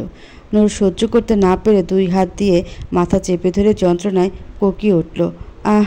সাথে সাথে আদিত্যের ঘোর কেটে গেল। আদিত্য মাথা তুলে নূরকে এভাবে দেখে প্রচুর ভয় পেয়ে গেল। আদিত্য দুই হাতে নূরের মুখটা ধরে উত্তেজিত হয়ে বলল, হে প্রাণ পাখি, কি হয়েছে তোমার? শরীর খারাপ লাগছে? মাথা ব্যথা করছে? বলো না। নূর আর সহ্য করতে না পেরে জ্ঞান হারিয়ে ফেলল। আদিত্য এবার আরও পাগল হয়ে গেল। পাগলের মতো নূরকে ডাকতে লাগলো, এই প্রাণ পাখি, ওঠো না প্লিজ, কথা বলো। শিট, আমি আবারও ভুল করে ফেললাম। আমার ভুলের জন্য নূরের এই অবস্থা হয়ে গেল। আমি কেন নিজের উপর কন্ট্রোল রাখতে পারলাম না? কেন? আদিত্য জোরে জোরে আবিরকে ডাকতে লাগলো। আদিত্যের চিল্লানিতে আবির সহ বাড়ির সবাই জড়ো হয়ে গেল। নূরকে এভাবে দেখে সবাই চিন্তায় পড়ে গেল। আদিত্য বলে উঠল, আবির, জলদি গাড়ি বের কর, নূরকে এক্ষুনি হসপিটালে নিতে হবে। আবির মাথা ঝাঁকিয়ে দ্রুত গিয়ে গাড়ি বের করলো। আদিত্য নূরকে কোলে তুলে নিয়ে নিচে এসে গাড়িতে বসে হসপিটালে গেল। হসপিটালে ডক্টর নূরকে চেক করে আদিত্যকে বলল, দেখুন, আপনাকে আগেও বলেছি, অতিরিক্ত মেন্টাল ট্রমা ওনার জন্য ঠিক হবে না। হয়তো কোনো বিষয় নিয়ে ওনার মাথায় অতিরিক্ত চাপ পড়ার কারণে উনি জ্ঞান হারিয়ে ফেলেছেন। আদিত্য চিন্তিত সুরে বলল, ডক্টর, নূর ঠিক আছে তো? ওর কিছু হবে না তো? Don't worry, she is fine.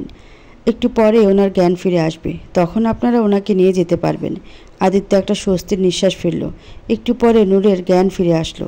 Aditya নূরকে নিয়ে বাসায় চলে গেল। 2 দিন পর রাত 2টা। তানির একটুও ঘুম আসছে না। তানি খুশমুশ করে উঠে বসলো। পাশে তাকিয়ে দেখলো আবির হাতির মতো উপর হয়ে পড়ে পড়ে ঘুমাচ্ছে, যেন দুনিয়াদারি বেঁচে দিয়ে ঘুমাচ্ছে। আর এখানে যে ওর প্রেগনেন্ট বউ অস্থির হয়ে আছে, সে চিন্তা একবারও নেই জনাবের। এসব ভেবে তানি আবিরকে জোরে জোরে ঠেলতে ঠেলতে বলতে লাগলো, আবির, এই আবির। আবির ধরফরিয়ে উঠে বসে তাড়াহুড়ো করে বলতে লাগলো, হ্যাঁ হ্যাঁ, কি হয়েছে? বাচ্চা এসে গেছে? তানি দাঁত কিরমির করে বলে উঠল, হ্যাঁ বাচ্চা হয়েছে তো, এই নাও তোমার বাচ্চা। কথাটা বলে তানি একটা বালিশ আবিরের হাতে ধরিয়ে দিল। আবির বেচারা বেকুবের মতো তাকিয়ে বলল, তানি বেবি কি বলছো এসব? হ্যাঁ তো কি বলবো, আমার এখানে ঘুম আসছে না, অস্থির লাগছে, আর তুমি কি না আরামে নাক ডেকে ঘুমাচ্ছ? কেন বেবি, কি হয়েছে তোমার?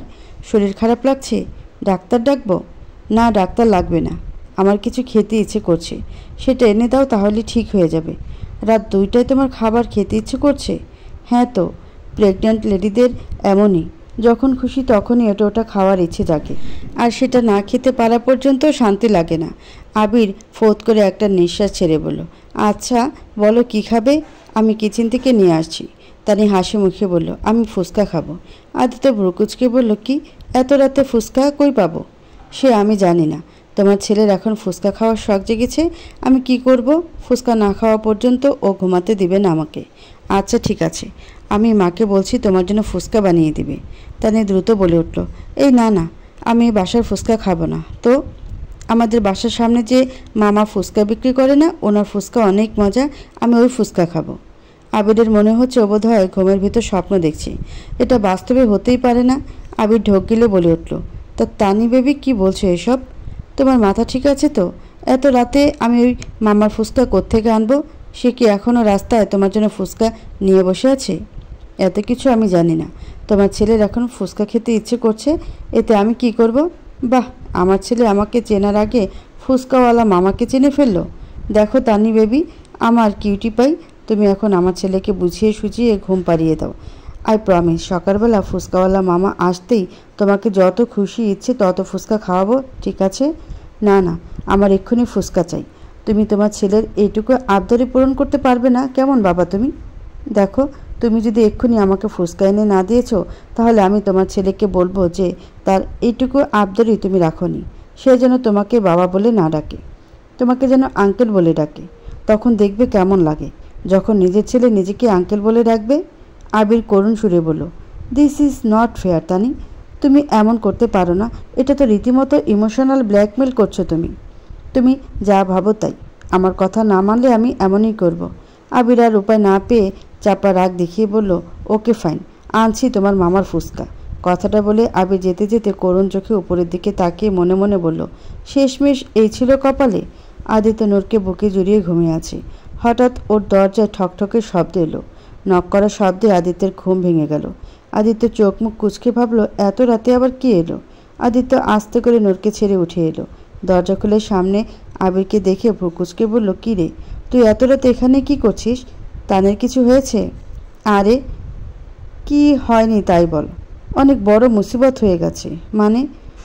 আবির আদিত্যকে সব খুলে বলল। সব শুনে আদিত্য হাসতে লাগলো। আবির বলে উঠল, আমি এখানে মরছি আর তুই হাসছিস? এত রাতে ওই ফুসকওয়ালা ব্যাটারকে কই খুঁজবো? ভাই হেল্প মি প্লিজ, আমি আমার ছেলের কাছে আঙ্কেল ডাক শুনতে চাই না, প্লিজ ভাই। ওকে ওকে ঠিক আছে, চল কোনো ব্যবস্থা করি। আদিত্য একবার নূরের দিকে তাকিয়ে দেখলো নূর ঘুমিয়ে আছে, তাই আদিত্য আস্তে করে দরজাটা চাপিয়ে আবিরের সাথে বেরিয়ে গেল। নিচে এসে আবির বলে উঠল, ভাই এখন কি করব? ওই ফুসকওয়ালা ব্যাটাকে কোথায় খুঁজবো? দেখ, ওই লোকটাকে যে খুঁজতে হবে এমন তো কথা নেই কোনো। আমরা এক কাজ করি, অনলাইনে ফুচকা অর্ডার করি, তুই সেটা তানিকে দিয়ে বলবি যে এটা ওই লোকটারই। তানি কি আর এত বুঝতে পারবে নাকি? আরে ভাই, তুই তো দেখি কিছুই জানোস না। মেয়েরা একবার নিজেদের স্বামীকে চিনতে ভুল করতে পারে, কিন্তু কোনো ফুচকাওয়ালার কোন টেস্ট এটা ভোলার না কোনো চান্স নেই। শেষমেশ তানি আমাকে ঘর থেকেই না বের করে দেয়। না না ভাই, এমন কাজ একদমই করা যাবে না। তাহলে এখন কি করব? ওই ফুচকাওয়ালা কোথায় থাকে আমরা কিভাবে জানবো? ভাই এক কাজ করি, দারোয়ান চাচাকে জিজ্ঞেস করি, উনি হয়তো বলতে পারবেন। ঠিক আছে চল। তারপর ওরা দারোয়ানকে জিজ্ঞেস করলো। দারোয়ান বলল সে জানে ওই ফুচকাওয়ালা কোথায় থাকে। দারোয়ান ওদেরকে ঠিকানা দিয়ে দিল। ওরা ঠিকানা জেনে নিয়ে ওই ফুচকাওয়ালার বাসার উদ্দেশ্যে গেল। অনেক খোঁজার পরে শেষমেশ ওই ফুচকাওয়ালার বাসা পেয়ে গেল। আবির ফুচকাওয়ালার বাসার দরজায় নক করলো। ফুচকাওয়ালার লোকটা মাত্রই তার বউয়ের সাথে একটু রোমান্টিক হচ্ছিল, তখনই হঠাৎ দরজার শব্দ এলো। লোকটা বিরক্ত হয়ে ভাবলো, এত রাতে আবার কে এলো জ্বালাতে। লোকটা উঠে যেয়ে দরজা খুলে আবির আর আদিত্যকে দেখে বলল, ক্যারা আপনারা, এখানে কি চাই? আবির বলে উঠল, ফুচকা চাই মামা। লোকটা বিরক্তি সুরে বলল, আপনারা কি পাগল নাকি? এত রাতে কেউ ফুচকা খাইতে আহে? তাও আবার বাসার ভিতরে আইসা? যান যান, কালকে দিনের বেলা পাইবেন ফুচকা। দেখুন, আপনি বুঝতে পারছেন না ব্যাপারটা। আমাদের এক্ষুনি ফুচকা নেওয়াটা অনেক জরুরি, না হলে সমস্যা হয়ে যাবে। দেখেন, আপনাকেও কথা জানি না, তাই আমি এখন জরুরি একটা কাজে ব্যস্ত, তাই আমি এখন ফুচকা বানাইতে পারুম না। দেখুন, এমন করে বলবেন না প্লিজ। আমাদের সমস্যাটা বোঝার চেষ্টা করুন প্লিজ। আচ্ছা, এক কাজ করুন, আপনি ফুচকা বানান, আর আপনার যে কাজ সেটা আমাকে বলুন, আমি করে দিচ্ছি। আবিরের কথা শুনে লোকটার এবার অজ্ঞান হওয়ার উপক্রম। কি কয় এই লোক? আমার কাজ নাকি হাই করে দিব? অহন কি এই লোক আমার বউর সাথে? এবার আদিত্য বলে উঠল, দেখুন ভাই, আমরা অনেক বিপদে পড়ে এসেছি, আপনাকে সবই বুঝিয়ে বলছি। তারপর আদিত্য লোকটাকে সব খুলে বলল। সব শুনে লোকটা হাসি মুখে বলল, আরে এই কথা আগে কইবেন না? আপনারা একটু দাঁড়ান, আমি অহনি ফুচকা আইনা দিতেছি। কথাটা বলে লোকটা ভেতরে যেয়ে একটু পরে একটা প্যাকেটে করে ফুচকা নিয়ে এসে ওদের হাতে দিল। শেষমেশ ওদের ফুচকা মিশন শেষ হলো। ওরা ফুচকা নিয়ে বাসায় ফিরল। আদিত্য রুমে ঢুকতেই হঠাৎ নূর দৌড়ে এসে আদিত্যকে জড়িয়ে ধরল। আদিত্য একটু ঘাবড়ে গিয়ে বলল, কি হয়েছে প্রাণ পাখি? নূর আদিত্যকে জড়িয়ে ধরে ভীতু সুরে বলল, আপনি কোথায় চলে গিয়েছিলেন? জানেন আমি কত ভয় পেয়ে গিয়েছিলাম? আদিত্য মুচকে এসে বলল, ভয়ের কি আছে? এই দেখো আমি চলে এসেছি। আর কখনো আমাকে না বলে এভাবে একা রেখে যাবেন না। আমি অনেক ভয় পেয়ে গিয়েছিলাম। I am sorry. আসলে আবিরের একটা দরকার, ওর সাথে একটু যেতে হয়েছিল। তুমি ঘুমিয়েছিলে তাই ডাকিনি। সরি, আর কখনো এমন হবে না, প্রমিস। কথাটা বলে আদিত্য নূরকে কোলে তুলে নিল। তারপর বেডে গিয়ে নূরকে বুকে নিয়ে ঘুমিয়ে পড়ল। এভাবে দেখতে দেখতে আরও 1 মাস কেটে গেল। নূর এখন আগের থেকে অনেক ভালো আছে। মাঝে মাঝে কিছু কিছু জিনিস ওর মনে পড়ে, তবে সেটাও ভালো করে বুঝতে পারে না, তাই কাউকে বলে না। তানেরও 5 মাস চলছে। একটু পেট উঁচু দেখা যায়। সকাল 11টা। আদিত্য অফিসে চলে গেছে। নূরের একা একা ভালো লাগছিল না, তাই ও সানার রুমে এলো। সানার রুমে এসে দেখলো সানা বেডের উপর শুয়ে থেকে ল্যাপটপে কী যেন দেখছে। নূর মুচকে এসে সানার পাশে বসে বলল, কি দেখছো তুমি? সানা নূরের দিকে তাকিয়ে মুচকে এসে বলল, আরে ভাবি তুমি, ভালো হয়েছে তুমি এসেছো। বসো না, আমি তোমার আর ভাইয়ার বিয়ের ভিডিও দেখছিলাম, তুমিও দেখো আমার সাথে। নূর মাথা ঝাঁকিয়ে সানার সাথে ওর বিয়ের ভিডিও দেখতে লাগলো। 10 মিনিট দেখার পর নূরের মাথায় আবারও যন্ত্রণা শুরু হয়ে গেল। আবারও চোখের সামনে আবছা আবছা স্মৃতি ভাসতে লাগলো। এভাবে মাথার যন্ত্রণা নূর একরকম আবারও জ্ঞান হারিয়ে ফেলল। নূরকে জ্ঞান হারাতে দেখে সানা অনেক ভয় পেয়ে গেল। ও কাঁদতে কাঁদতে সবাইকে ডাকতে লাগলো। রাত 8টা। আদিত্য মাত্রই অফিস থেকে ফিরল। আজ অফিসে একটু বেশি দেরি হয়ে গেছে। জানি না আবিরের আজ কী হয়ে গিয়েছিল। বারবার নানান কাজের অজুহাতে আদিত্যকে আটকে রাখছিল। এসব ভাবতে ভাবতে আদিত্য নিজের রুমে আসলো। রুমে এসে দেখলো রুম পুরো অন্ধকার হয়ে আছে। আদিত্য ভ্রুকুচকে নূরের নাম ধরে ডাকতে লাগলো, লাইট জ্বালিয়ে বলতে লাগলো, নূর, নূর, কোথায় তুমি? আর এভাবে রুমের লাইট কেন আর বলতে পারলো না আদিত্য। সামনে তাকাতেই ও পুরো থ হয়ে গেল। আদিত্য স্বপ্ন দেখছে নাকি বাস্তব বুঝতে পারছে না ও। ওর সামনে বেডের ওপর নূর বধূ বেশে বসে আছে। একদম বিয়ের দিন যেমন সেজেছিল আজও ঠিক ওভাবে সেজে বসে আছে। আদিত্য পুরো বাকরুদ্ধ হয়ে গেছে। নড়াচড়াও যেন ভুলে গেছে। কী হচ্ছে ও কিছুই বুঝতে পারছে না। আদিত্যের অবস্থা দেখে নূর মুচকি এসে উঠে দাঁড়িয়ে ধীরে ধীরে আদিত্যের সামনে এসে দাঁড়ালো। তারপর আদিত্যের দিকে তাকিয়ে বলল, কেমন লাগছে আমাকে বলো? নূরের মুখে তুমি সম্বোধন শুনে আদিত্য আবারও শক খেল। আদিত্য কোনো রকমে ঢোক গিলে বলল, এসব কি? তুমি এভাবে বউ সেজেছ কেন? নূর আহ্লাদি কণ্ঠে বলে উঠল, বারে, তুমি তো বলেছিলে, এখন নিজেই ভুলে গেলে? তোমারও কি স্মৃতিশক্তি হারিয়ে গেল নাকি? মা মানে, আমি কখন বললাম? নূর আদিত্যের গলা জড়িয়ে ধরে বলল, কেন, তুমি না আবির আর তানির বিয়ের দিন বলেছিলে যে আমি যেন আমাদের প্রতি বিবাহবার্ষিকীতে একদম বিয়ের দিনের মতো বধূ সাজি? নিজে বলে নিজেই ভুলে গেলে, নাকি আজ যে আমাদের ফার্স্ট ম্যারেজ অ্যানিভার্সারি তা ভুলে গেছো? আদিত্যর হাত পা প্রচুর কাঁপছে। ও যা ভাবছে তা কি সত্যি? সত্যি কি ওর প্রাণ পাখির স্মৃতি ফিরে এসেছে? ওর সব মনে পড়ে গেছে?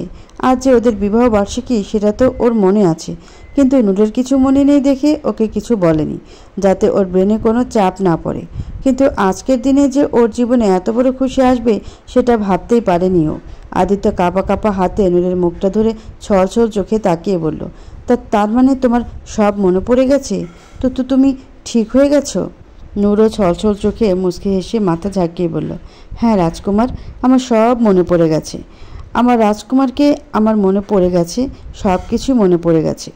আদিত্যের যেন এখনও বিশ্বাসই হচ্ছে না, মনে হচ্ছে ও স্বপ্ন দেখছে। নূরের মুখে এতদিন পর রাজকুমার শুনে আদিত্য খুশিতে কেঁদে উঠল। কাঁদতে কাঁদতে নূরের কপালের সাথে কপাল ঠেকিয়ে বলতে লাগলো, আবার বলো না রাজকুমার। নূরও কেঁদে উঠে বলল, রাজকুমার, আবার বলো, বারবার বলো। রাজকুমার, আমার রাজকুমার, অনেক ভালোবাসি তোমাকে রাজকুমার। আদিত্য কাঁদতে কাঁদতে নূরকে ধরে নিচে বসে পড়ল। তারপর শক্ত করে জড়িয়ে ধরে বলল, এটা কোনো স্বপ্ন নয় তো? আমার প্রাণ পাখিটা সত্যিই সব মনে পড়ে গেছে? নূর আদিত্যের কপালে আর দুই গালে চুমু দিয়ে বলল, এটা কোনো স্বপ্ন না রাজকুমার, দেখো আমি সত্যি সত্যি তোমার সামনে। আদিত্য আবারও নূরকে জড়িয়ে ধরে বলল, আজকে আমার জীবনের সবচেয়ে বড় খুশির দিন। আল্লাহর কাছে লাখ লাখ শুক্রিয়া। আমার প্রাণ পাখিটা সব মনে পড়ে গেছে। আমার আর কিচ্ছু চাই না, কিচ্ছু না। ভালোবাসি প্রাণ পাখি, ভালোবাসার চেয়েও বেশি ভালোবাসি। কিছুক্ষণ পর আদিত্য একটু শান্ত হয়ে নূরকে কোলে তুলে নিয়ে বেলকনির সোফায় এসে বসলো। নূরের গালে হাত বুলিয়ে বলল, এখন বলো তো কিভাবে তোমার সব মনে পড়ল?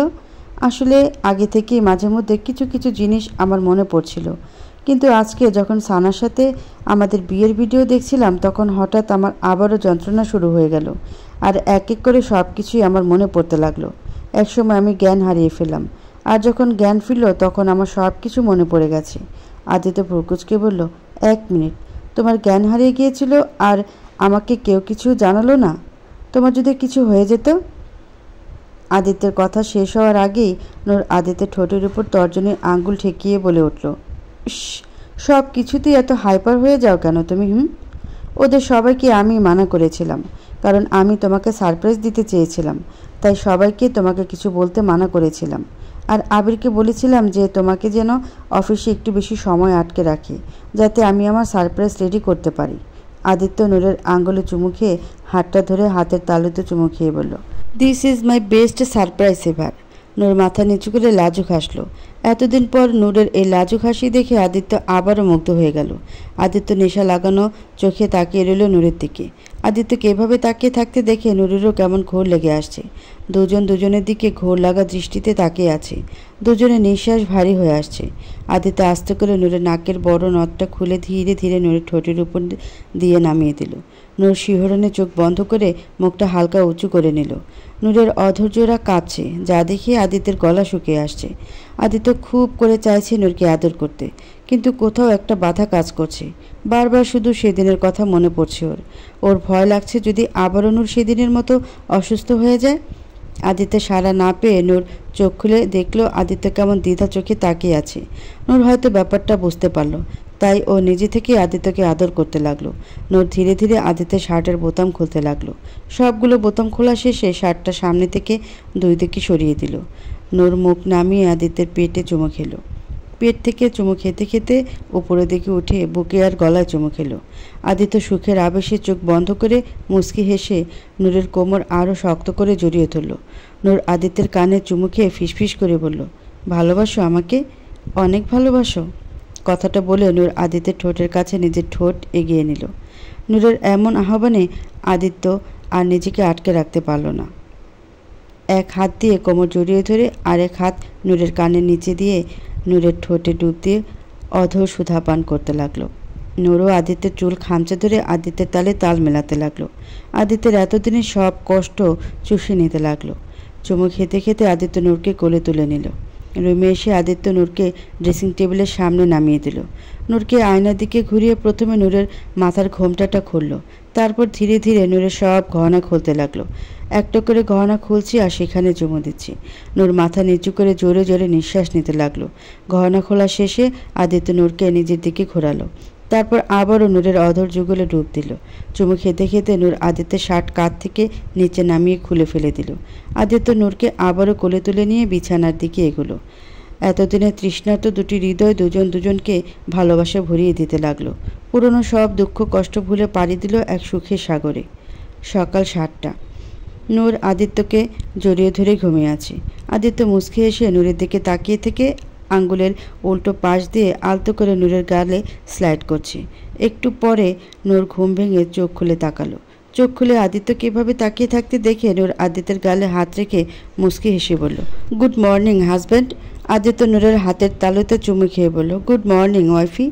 কখন উঠেছ? ঘুমালে তো উঠব। নূর ভ্রুকুচকে বলল, মানে আমি ঘুমানি, সারা রাত জেগেছিলাম। কেন? কারণ আমার ভয় করছিল, যদি সব কিছু স্বপ্ন হয়ে যায়, যদি চোখ খুলতে সব কিছু আবার আগের মতো হয়ে যায়। সেই ভয় আমি চোখ বন্ধ করিনি, সারা রাত তোমাকে দেখেই কাটিয়েছি। আদিত্যের কথায় নূরের চোখে পানি চলে এলো। নূর আদিত্যের ঠোঁটে চুমু খেয়ে কাঁদো কাঁদো গলায় বলল, আই এম সরি। আমি তোমাকে অনেক কষ্ট দিয়েছি, তাই না?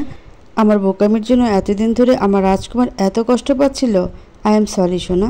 আদিত্য এবার একটু সিরিয়াস হয়ে বলল, আমি রাতে তোমাকে কিছু জিজ্ঞেস করিনি, কিন্তু এখন বলো, সেদিন আসলে কি হয়েছিল? তুমি কোথায় গিয়েছিলে? আর তোমার এই অবস্থা কি করে হলো? কেউ কি তোমার সাথে কিছু করেছিল? বলো আমাকে। আদিত্যের কথা শুনে নূর মাথা নিচু করে ফেলল। আদিত্য আবার বলে উঠল, কি হলো বলো? দেখো, একদম ভয় পেও না। যে এসব করেছে তাকে আমি কিছুতেই ছাড়ব না। আমার প্রাণ পাখিকে এত কষ্ট দেওয়ার ফল তাকে পেতেই হবে। বলো প্রাণ পাখি। নূর চোখের পানি মুছে বলে উঠল, হ্যাঁ বলবো আমি, আজ তোমাকে সব বলবো। সেদিন তোমার সাথে কথা বলার 5 মিনিট পর আমার ফোনে একটা ফোন এলো। ফোনটা রিপা আপুর ছিল।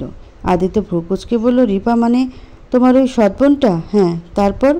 রিপা আপু আমাকে বলল, রবি নাকি স্কুলে কারোর সাথে মারামারি করে হাত ভেঙে ফেলেছে। বাবাও এখন বাসায় নেই, তাই আমি যেন একটু ওখানে যাই। ও নাকি একা একা কিছু বুঝতে পারছে না। রবির কথা শুনে আমিও ভয় পেয়ে গেলাম, তাই আমি যেতে রাজি হয়ে গেলাম। রিপা আপু আমাকে আরও বলল, আমি যেন বাবাকে বা আমাদের পরিবারের কাউকে না বলি, শুধু শুধু সবাই টেনশনে পড়ে যাবে। একবার রবি ঠিক হয়ে গেলে পরে সবাইকে বলা যাবে। আর বাসার গাড়িও নিয়ে যেতে মানা করলো, বলল ওখানকার রাস্তা নাকি অনেক চিপা আর এবড়ো থেবড়ো। আমিও বেশি কিছু না ভেবে রিপার কথায় রাজি হয়ে গেলাম। তাড়াতাড়ি করে রিপার বলা ঠিকানা অনুযায়ী বেরিয়ে পড়লাম আমি। রিপার বলা ঠিকানায় যেয়ে দেখলাম রিপা একটা নিরিবিলি নির্জন গলির এক সাইডে দাঁড়িয়ে আছে। আমি ওর কাছে যেয়ে বললাম, এটা কেমন জায়গা? এখানে তো কোনো হসপিটাল দেখতে পাচ্ছি না। রবি কোথায়? রিপা বলে উঠল, আরে আছে, তুই আমার সাথে আয়, আমি তোকে নিয়ে যাচ্ছি। আমি মাথা ঝাঁকিয়ে ওর সাথে সাথে গেলাম। এফাকে ও কখন আমার ফোনটা নিয়ে নিয়েছে আমি টেরই পাইনি। অনেকখানি হাঁটার পর ও আমাকে একটা পুরান গোডাউনের ভেতর নিয়ে গেল। সেটা দেখে আমি বললাম, এটা কোন জায়গায় নিয়ে এলে আমাকে? আর রবি কোথায়? রবি তো যেখানে থাকার কথা সেখানেই আছে, ওর স্কুলে। মানে? তুমি না বললে ও মারামারি করে হাত ভেঙে ফেলেছে? এসবের মানে কি? রিপা হঠাৎ শয়তানের মতো হাসতে লাগলো। আমি কিছুই বুঝতে পারছিলাম না, আমার কেমন যেন ভয় লাগছিল। রিপা শয়তানি হেসে বলল, তুই না আসলে সে বোকাই রয়ে গেলি। আমি বললাম আর তুই চলে এলি, একবার সত্য মিথ্যা জানার চেষ্টা করলি না। মা মানে? এসব কি বলছো তুমি? আর আমাকে এভাবে মিথ্যে বলে ডেকে আনার মানে কি? মানে হচ্ছে প্রতিশোধ। হ্যাঁ, প্রতিশোধ নেওয়ার জন্য ডেকেছি তোকে। প্রতিশোধ? কিসের প্রতিশোধ? আমি তোমার কি ক্ষতি করেছি? কি ক্ষতি করেছিস তাই না? নাকা সাজা হচ্ছে। তুই জানিস না তুই কি করেছিস? তুই আমার জীবন নষ্ট করে দিয়েছিস। তোর স্বামীর সাথে মিলে আমার মাকে জেলে পাঠিয়ে তাকে ফাঁসি দিয়েছিস, আমাকে অনাথ বানিয়েছিস, আবার বলছিস কি করেছিস? দেখো আপু, তোমার মা যে অন্যায় করেছে সে তার শাস্তি পেয়েছে। সে আমার মা দাদিকে খুন করেছে, আর একজন খুনের শাস্তি ফাঁসিই হয়। এতে আমার কি দোষ? রিপা হঠাৎ এসে আমার গালে থাপ্পড় মেরে দিল। আমি ফ্লোরে পড়ে গেলাম। রিপা আমার চুলের মুঠি ধরে বলল, তোর কি দোষ তাই না? তোরই সব দোষ। আমার মা যা করেছে একদম ঠিক করেছে, তোদের সাথে এমনই হওয়া উচিত। তোকেও সেদিন মেরে ফেলে আজ এই দিন দেখতে হতো না। তোর জন্য আমি আমার মাকে হারিয়েছি। মা যাবার পর থেকে আমার জীবন নরক হয়ে গেছে। তোর বাবা তো বাস আমাকে ভাত দিয়ে পালছে, এটাই তার কাছে বেশি।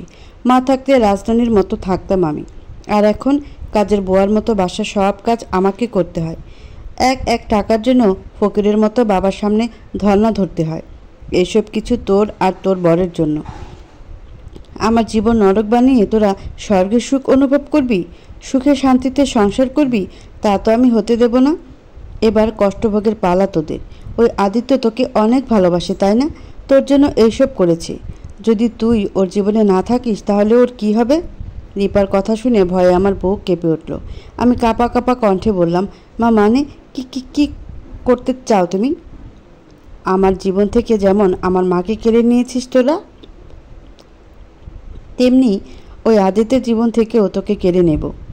আর সারা জীবনের মতো নরক যন্ত্রণা পাবেও। মরতে হবে তোকে। আমার মাকে যেমন মেরেছিস তেমন তোকেও মরতে হবে। আমি কাকুতি মিনতি করে বললাম, প্লিজ আপু, দয়া করে এমন করো না, ছেড়ে দাও আমাকে। আমাকে ছাড়া আদিত্য বাঁচতে পারবে না, মরে যাবেও। রিপা শয়তানি হাসি দিয়ে বলল, এটাই তো আমি চাই, তুই মরে যাবি আর আদিত্য বেঁচে থেকেও মৃত্যু যন্ত্রণা ভোগ করবে, তবে আমার কলিজায় শান্তি হবে। আমি তো সেদিন থেকেই তোকে মারার প্ল্যান করছি, যেদিন আমার মায়ের ফাঁসি হয়েছিল। আমি মনে মনে পণ করেছিলাম যে তোকেও আমি মৃত্যু যন্ত্রণা ভোগ করাবো, কিন্তু আমি জানতাম আদিত্য থাকতে এটা কখনোই সম্ভব না। আদিত্য যেভাবেই হোক তোকে বাঁচিয়ে ফেলবে, তাই আমি শুধু একটা সুযোগের সন্ধানে ছিলাম, আর শেষমেশ সেই সুযোগটা পেয়েও গেলাম। যেদিন রবির মুখে শুনলাম যে ওর আদিত্য জিজু বিদেশে গেছে, সেদিন থেকে আমি প্ল্যানিং শুরু করলাম তোকে কখন কিভাবে মারা যায়। আর আজ সেই সুবর্ণ সুযোগটা চলে এলো। তুই জানিস এই জায়গাটা একদম নিরিবিলি, কোনো লোকজন নেই। তুই সাহায্যের জন্য চিৎকার করলেও কেউ আসবে না। গোডাউনের পেছনে আছে নদী, তোকে মেরে এই নদীতেই ফেলে দেব, কাক পক্ষেও টের পাবে না। আমি অনেক কান্না করে কাকুতি মিনতি করতে লাগলাম, কিন্তু ও আমার কথা শুনলো না। একসময় আমি সুযোগ বুঝে রূপাকে ধাক্কা দিয়ে দরজার দিকে দৌড় দিলাম। দরজার কাছাকাছি আসতেই ও পেছন থেকে একটা রড দিয়ে আমার মাথায় বাড়ি মারল। আমি মাথায় হাত দিয়ে ওখানেই লুটিয়ে পড়লাম। তারপর আর কিছু মনে নেই আমার। হয়তো তারপরও আমাকে ওই নদীতে ফেলে দিয়েছিল। এতক্ষণ নূরের সব কথা শুনে আদিত্যের চোখে যেন রক্ত উঠে গেল। কপালের রগ ফুলে যেন ফেটে যেতে চাইছে। চোয়াল শক্ত হয়ে এলো। নূর দুই হাতে আদিত্যের মুখটা ধরে কাঁদতে কাঁদতে বলল, জানো, জ্ঞান হারানোর শেষ মুহূর্তে শুধু তোমার চেহারাটাই চোখে ভাসছিল। মনে হচ্ছিল তোমাকে বুঝি আর কখনো দেখতে পাবো না। আদিত্য নূরকে নিজের বুকের ভেতর শক্ত করে আষ্টে পৃষ্ঠে জড়িয়ে ধরে বলল, আই সরি প্রাণ পাখি, আমার জন্যই সব হয়েছে। আমার যদি তোমার কাছ থেকে দূরে না যেতাম তাহলে এসব কিছুই হতো না। I am sorry. আমি থাকতেও আমার কলিজাটাকে এত কিছু ভোগ করতে হলো। নূর আদিত্যের মুখটা ধরে বলল, তোমার কোনো দোষ নেই এতে, প্লিজ নিজেকে দোষ দিও না। আমারও ভুল হয়েছিল রিপার কথা বিশ্বাস করে ওখানে যাওয়া। আদিত্য চোয়াল শক্ত করে বলল, আমি ওকে ছাড়বো না প্রাণ পাখি, কিছুতেই না। ও আমার প্রাণ পাখিকে মেরে ফেলতে চেয়েছিল। ওকে আমি এমন ভয়ানক শাস্তি দেব যে ও যতবার জন্ম নেবে ততবারই এই ভয়ে ওর রুহু কেঁপে উঠবে। দুনিয়াতে আসার জন্য আফসোস করবে ও। দেখো, তুমি কিন্তু কিছু বলতে পারবে না, আমি কিন্তু তোমার কথা আদিত্যর কথা শেষ হওয়ার আগেই নূর বলে উঠল, কিছু বলবো না আমি। তোমার যা খুশি তাই করো ওর সাথে। ও শুধু আমাকে কষ্ট দিলে হয়তো আমি ওকে ছেড়েও দিতাম, কিন্তু ও আমার রাজকুমারকে কষ্ট দিয়েছে। এতটা দিন তোমাকে মৃত্যু যন্ত্রণা ভোগ করিয়েছে, তাই আমিও চাই ও শাস্তি পাক, ভয়ঙ্কর শাস্তি। দুপুর 12টা। রবি বসে টিভি দেখছে, রিপা পাশে বসে আছে। নূর ফিরে আসার পর থেকে ও অনেক ভয়ে ভয়ে থাকে, না জানি কখন নূরের স্মৃতি ফিরে আসে আর ওর কথা সবাইকে বলে দেয়।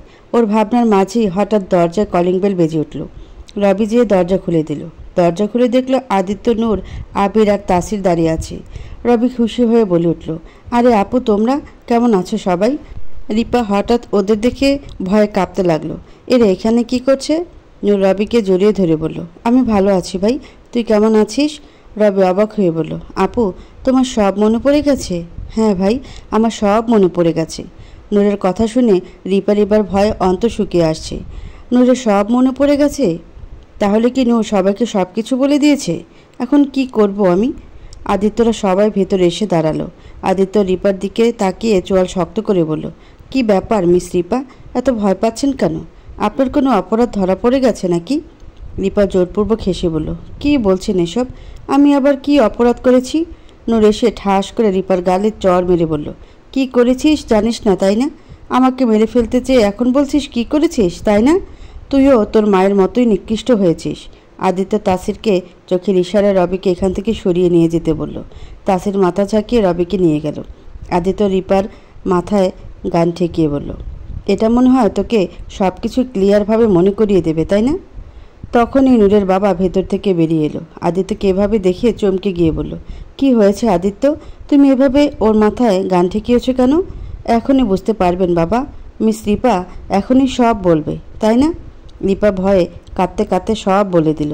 সব শুনে নূরের বাবা রিপাকে একটা থাপ্পড় মেরে বলল, আমার আগেই বোঝা উচিত ছিল যে সাপের পেট থেকে সাপই হয়। আমার আগেই তোকে এখান থেকে বের করে দেওয়া উচিত ছিল। আদিত্য, তোমার ওর সাথে যা করার করো, আমি কিছুই বলবো না। আদিত্য রিপার মাথায় গান ঠেকিয়ে বলল, তো মিস রিপা, চলুন যাওয়া যাক। আপনার সাথে অনেক হিসাব নিকাশ বাদ আছে। রিপা হঠাৎ নূরের পা ধরে কাঁদতে কাঁদতে বলল, প্লিজ আমাকে মাফ করে দে, আমার ভুল হয়ে গেছে, আমি আর কখনো এমন করব না প্লিজ। নূর রিপার কাছ থেকে পা ছাড়িয়ে সরিয়ে এসে আদিত্যের দিকে তাকিয়ে বলল, নিয়ে যাও ওকে, আমি আর এক মুহূর্ত ওকে সহ্য করতে পারছি না। আদিত্য রিপার চুলের মুঠি ধরে বলল, শুনলি তো আমার প্রাণ পাখি কী বলল?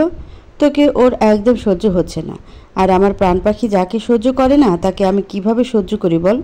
এখন চুপচাপ আমার সাথে চল, নাহলে আজকে তোর জীবনের শেষ দিন হবে। কথাটা বলে আদিত্য রিপার মাথায় গান ঠেকিয়ে রিপাকে ওর সাথে নিয়ে গেল। দেখতে দেখতে 4 মাস কেটে গেছে, সব কিছু আবার আগের মতো হয়ে গেছে। নূর আর আদিত্য তাদের সুখের সংসারে অনেক খুশি আছে। নূর 1 বছর গ্যাপ দিয়ে আবার পড়াশোনা শুরু করেছে। তানির এখন 9 মাস চলছে। ভরা পেট নিয়ে তানির চলাফেরা অনেক মুশকিল হয়ে গেছে, তাই আদিত্য আপাতত আবিরকে অফিসে যেতে মানা করেছে। বাসায় তানির কাছে থাকতে বলেছে। তানির দেখাশোনার জন্য নূরও এখন সাভারের বাড়িতেই থাকে, আর নূর যেখানে আদিত্য সেখানেই থাকবে। বিকাল 4টায় আদিত্য ওদের একটি পুরান পরিত্যক্ত গোডাউনের সামনে এসে দাঁড়ালো। ওর লোকদের দিকে তাকিয়ে ইশারা করতেই তারা গোডাউনের শাটার খুলে দিল। শাটার খুলে আদিত্য ভেতরে গেল। ভেতরে ঢুকতে এক বিচ্ছিরি দুর্গন্ধ এসে নাকে লাগলো। আদিত্য সাথে সাথে নাকের ওপর রুমাল চেপে ধরল। আদিত্য আবারও ওর লোকদের দিকে তাকিয়ে ইশারা করতেই এক লোক যে গোডাউনের লাইট জ্বালিয়ে দিল। লাইট জ্বালাতেই আদিত্য দেখতে পেল ফ্লোরে অজ্ঞানের মতো পড়ে আছে রিপা। গায়ের জামা কাপড় পচে গলে গেছে, গায়ের ওপর দিয়ে মাছি ভিন ভিন করছে, তেলাপোকা ইঁদুর মাকড়সা হেঁটে বেড়াচ্ছে ওর গায়ের ওপর দিয়ে। হ্যাঁ, এই 4 মাস হলো আদিত্য রিপাকে এখানেই আটকে রেখেছে, এ অন্ধকার গোডাউনে, যেখানে 24 ঘন্টা কখনো আলোর দেখা পায় না রিপা। এখানে দিনরাত থাকতে হয় ওকে। সঙ্গী হিসেবে ওরা সাথে থাকে এইসব পোকামাকড়। প্রথম প্রথম এইসব দেখে ভয়ে অনেক চিল্লাপালা করলেও এখন আর সে এনার্জিও নেই ওর মাঝে, তাই অমনিই পড়ে থাকে। যে জামাটা ওকে এখানে নিয়ে আসা হয়েছিল এখনও সেই জামাটাতেই আছে। খাবারের জন্য প্রতিবেলা একটা পোড়া রুটি আর নুন দেওয়া হয়। প্রথম প্রথম না খেলেও পরে ক্ষুধার চোটে ওগুলোই খায়। বেশি অসুস্থ হয়ে পড়লে আদিত্য ডাক্তার এনে ওকে ঠিক করে, তবুও ছেড়ে দেয় না। আদিত্য ও লোকের দিকে তাকে ইশারা করতেই লোকটা 1 বালতি গরম পানি নিয়ে এলো। আদিত্য মগে করে গরম পানি নিয়ে রিপার মুখে ছিটে মারল। সাথে সাথে রিপা চিৎকার করে আর্তনাদ করে উঠে বসল। সামনে তাকে আদিত্যকে দেখে ভয়ে ওর কলিজা দরফরিয়ে উঠল। আদিত্য বাঁকা হেসে বলল, কেমন আছেন মিস রিপা? আমার লোকজন আপনার ঠিকমতো খেয়াল রাখছে তো? যতই হোক শালিকা বলে কথা, আপনার খিদমতে কোনো কম তো চাই না আমি। রিপা এবার কেঁদে উঠে হাত জোর করে বলল, প্লিজ এবার ছেড়ে দিন আমাকে, আর কত শাস্তি দিবেন আমাকে? প্লিজ দয়া করুন আমার উপর। আদিত্য চোয়াল শক্ত করে বলল, দয়া করব তোর উপর? তুই কি দয়া করেছিলি আমার প্রাণ পাখির ওপর? যখন ও তোর কাছে নিজের জীবন ভিক্ষা চাইছিল তখন তুই দয়া করেছিলি ওর উপর? তাহলে আমি কিভাবে তোর উপর দয়া করব? তখন তোর মনে ভয় ছিল না যে তুই কার কলিজায় হাত দিচ্ছিস? এর পরিণাম কতকাল ভয়াবহ হতে পারে।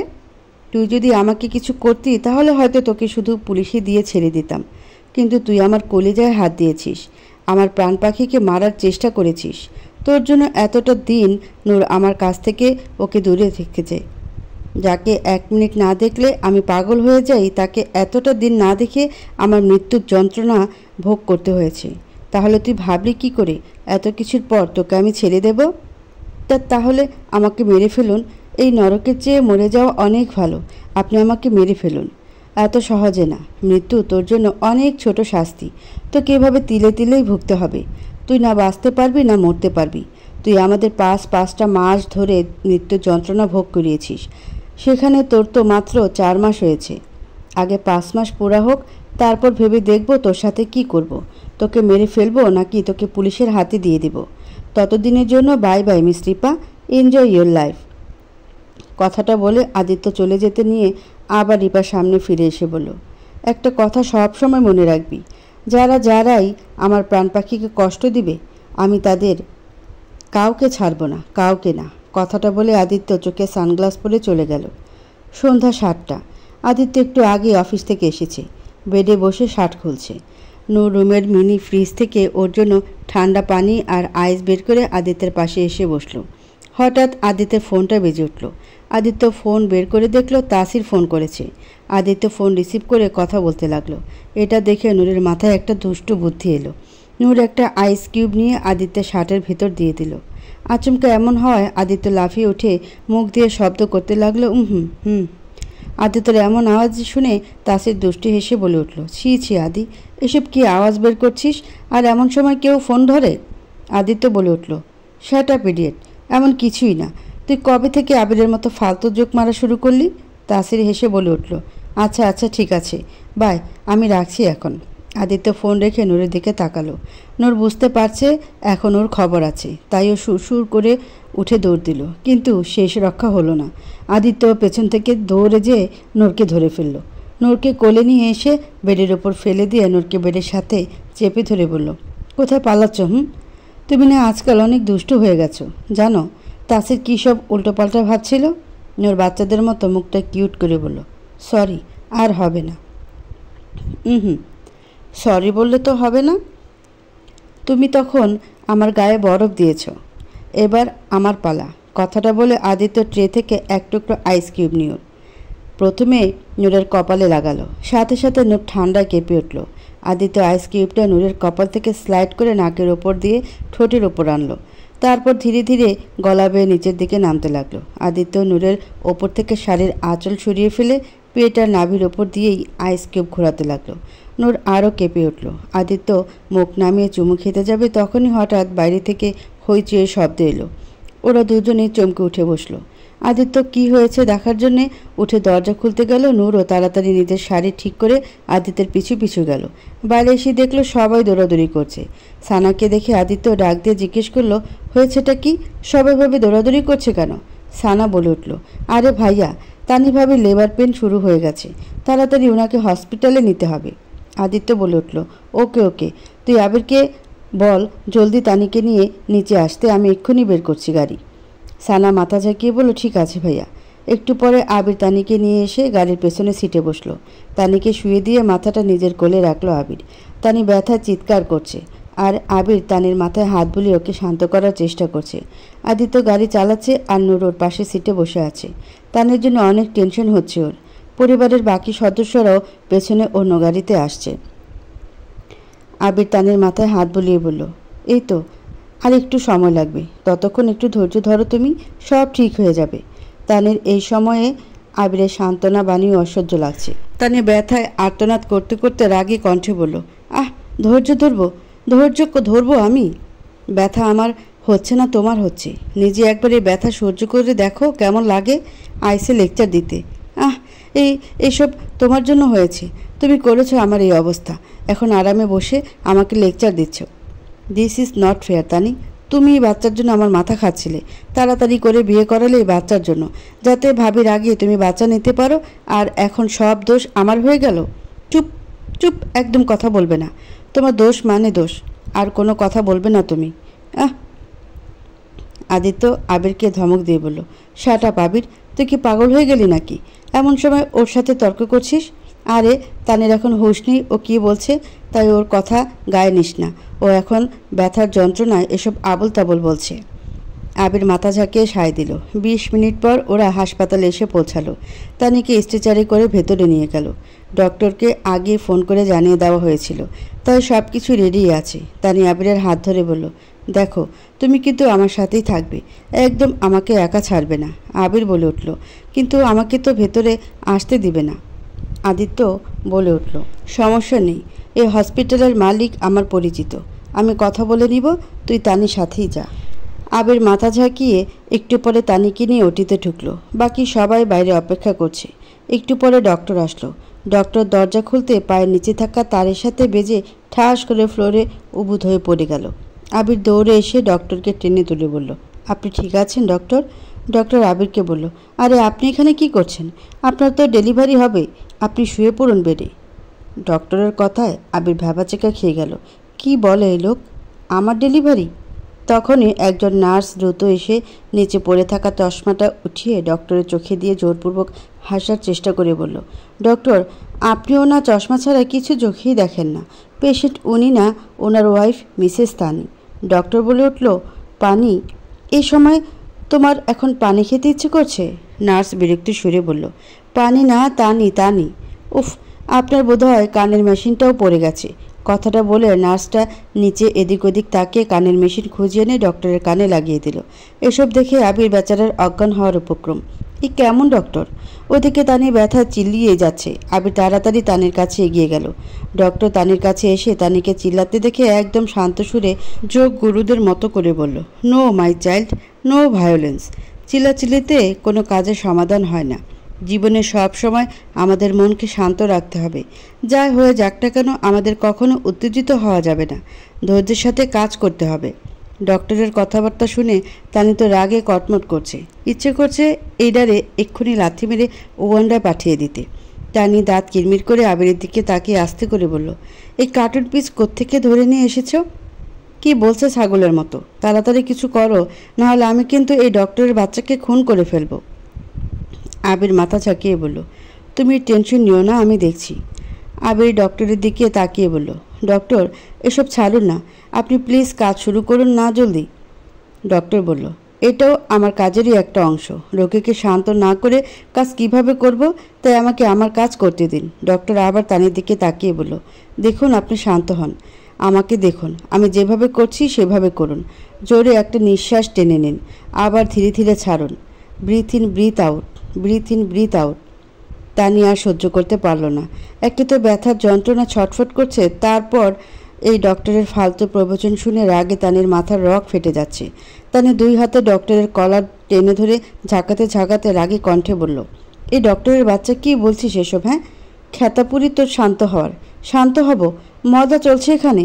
আমি এখানে যন্ত্রণায় মরছি আর তুই যোগগিরি শুরু করে দিয়েছিস। তাড়াতাড়ি আমার বাচ্চা বের কর, না হলে এক্ষুনি তোকে জীবনের মনে শান্ত করে দেব। অবস্থা বেগতিক দেখে আবির আর নার্সটা মিলে ডক্টরকে তানির কাছ থেকে টেনে ছাড়ালো। ডক্টর ছাড়া পেয়ে হাঁপাতে লাগলো। তাড়াতাড়ি পকেট থেকে ইনহেলার বের করে মুখে লাগিয়ে জোরে জোরে নিঃশ্বাস নিতে লাগলো। তারপর হাঁপাতে হাঁপাতে বলে উঠল, এ এ এমন কেউ করে? জানেন আমি হার্টের পেশেন্ট, 3 বার করে সার্জারি করেছি। এখন যদি আমার কিছু হয়ে যেত তখন? আবির বলে উঠল, সরি ডক্টর, প্লিজ কিছু মনে করবেন না। আসলে ও ব্যথা এমন করছে। প্লিজ আপনি আপনার কাজ শুরু করুন। ডক্টর মাথা ঝাঁকিয়ে বলল, ঠিক আছে, আমি দেখছি। কথাটা বলে ডক্টর তানিকে চেক আপ করতে নিলেই হঠাৎ ডক্টরের ফোন বেজে উঠল। ফোন দেখে ডক্টর ভয়ে থরথর করে কাঁপতে লাগলো। কাঁপতে কাঁপতে তড়িঘড়ি করে ফোন ধরে বলল, হ্যাঁ হ্যালো, বলো না বেবি, কি হয়েছে? আমি বাসার সব কাজ করে দিয়ে এসেছি। ঘর মুছেছি, থালা বাসন ধুয়েছি, কাপড় কেচেছি, তারপর তোমার জন্য নাস্তা বানিয়ে টেবিলে রেখে এসেছি। তুমি খেয়ে নিও কেমন? তুমি চিন্তা করো না, আমি এসে তোমার পা টিপে দেবো কেমন? আমি এখন রাখি। আসলে আমি এখন ওটিতে আছি তো। Okay bye bye baby. ফোনটা কেটে একটা স্বস্তির নিঃশ্বাস ফেলল। এসব দেখে তানি আর আবির দুজনে বিরক্তির চরম পর্যায়ে। আবির বলে উঠল, এসব কি ডক্টর? ওটিতে কেউ ফোন ইউজ করে? আপনি ফোন বাইরে রেখে আসেননি কেন? ডক্টর করুণ সুরে কাঁদো কাঁদো গলায় বলল, কি করব ভাই, আমি যদি ফোন রিসিভ না করি তাহলে আমার যে দজ্জাল বউ সোজা ওই ওটিতেই চলে এসে আমারই অপারেশন করে ফেলবে। কি বলবো দুঃখের কথা, আমার বউ কোনো বউ না, সে একটা লেডি ভ্যাম্পায়ার। সবসময় তার ধারালো দাঁত বের করেই থাকে আমার রক্ত চুষে খাওয়ার জন্য। কথাগুলো বলে ডক্টর বাচ্চাদের মতো কান্না শুরু করে দিল। এদিকে আবির বিরক্তির চরম পর্যায়ে। তানি তো পারছে না ডক্টরের মাথা ফাটাতে। কোন পাগলের পাল্লায় পড়লো এখন ওর বাচ্চার কি হবে? আবির বলে উঠল, ডক্টর আপনার দুঃখের কাহিনী পরে শুনবো, আপনি প্লিজ আমার স্ত্রীকে দেখুন না। ডক্টর একটা দীর্ঘশ্বাস ছেড়ে বলল, দেখছি আমি। কথাটা বলে ডক্টর তানিকে চেক করতে লাগলো। হঠাৎ ডক্টর ফ্লোরে পড়ে ধরফর করে কাঁপতে লাগলো। এটা দেখে আবির ঘাবড়ে গেল। এর আবার কি হলো? একটা নার্স এসে তাড়াতাড়ি ডক্টরকে একটা বড়ি খাইয়ে দিল। একটু পরে ধীরে ধীরে ডক্টর ঠিক হয়ে গেল। তারপর উঠে দাঁড়িয়ে বলল, সরি ফর ডিস্টার্বনেস, আসলে আমার মৃগী রোগ আছে তো, তাই মাঝে মধ্যে জেগে যায়। ইটস ওকে, এখন আমি ঠিক আছি, লেটস কন্টিনিউ। আবির বলে উঠল, ডক্টর এমন কোনো রোগ কি আছে যা আপনার নেই? আমার তো মনে হয় পুরো দেশেও এত রোগ নেই যত রোগ আপনার মাঝে আছে। ডক্টর মুচকি এসে বলে উঠল, হ্যাঁ আপনি ঠিকই বলেছেন। আসলে ছোটবেলা থেকে আমার অনেক রোগ, তাই তো আমার মা বাবা আমাকে ডক্টর বানিয়েছেন, যাতে আমার এত রোগের জন্য অন্য ডাক্তারকে টাকা দিতে না হয়। তা নিয়ে এবার চিল্লিয়ে বলে উঠল, তোমরা এসবই করবে নাকি আমাকেও দেখবে? ডক্টর মাথা ঝাঁকিয়ে বলল, জি জি অবশ্যই, এক্ষুনি দেখছি। ডক্টর তানিকে দেখে বলে উঠল, হ্যাঁ হ্যাঁ, বাচ্চা পজিশন মতো চলে এসেছে, আপনি একটু জোরে জোরে পুশ করুন। আবির তানির মাথায় হাত বুলিয়ে বলল, পুশ করো তানি, পুশ করো। তানি জোরে জোরে পুশ করতে লাগলো।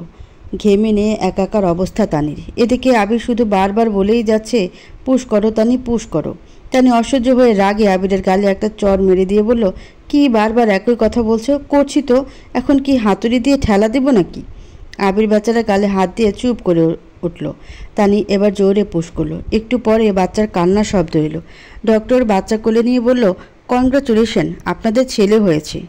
আবির আর তানি খুশিতে কেঁদে ফেলে একজন আরেকজনকে জড়িয়ে ধরল। একটু পর বাচ্চাকে পরিষ্কার করে এনে আবির আর তানির কোলে এনে দিল।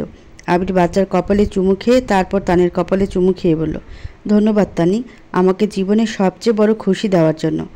ডক্টর বাইরে এসে সবাইকে খুশির সংবাদ দিয়ে দিল।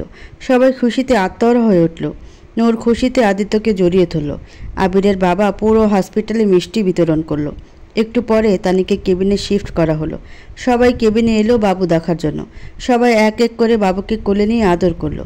নূরও এসে বাবুকে কোলে নিল। তানি মুচকি হেসে বলল, দেখ নূর, তোর জামাই কিন্তু চলে এসেছে, এখন আমার বৌমাকে তাড়াতাড়ি নিয়ে আয়।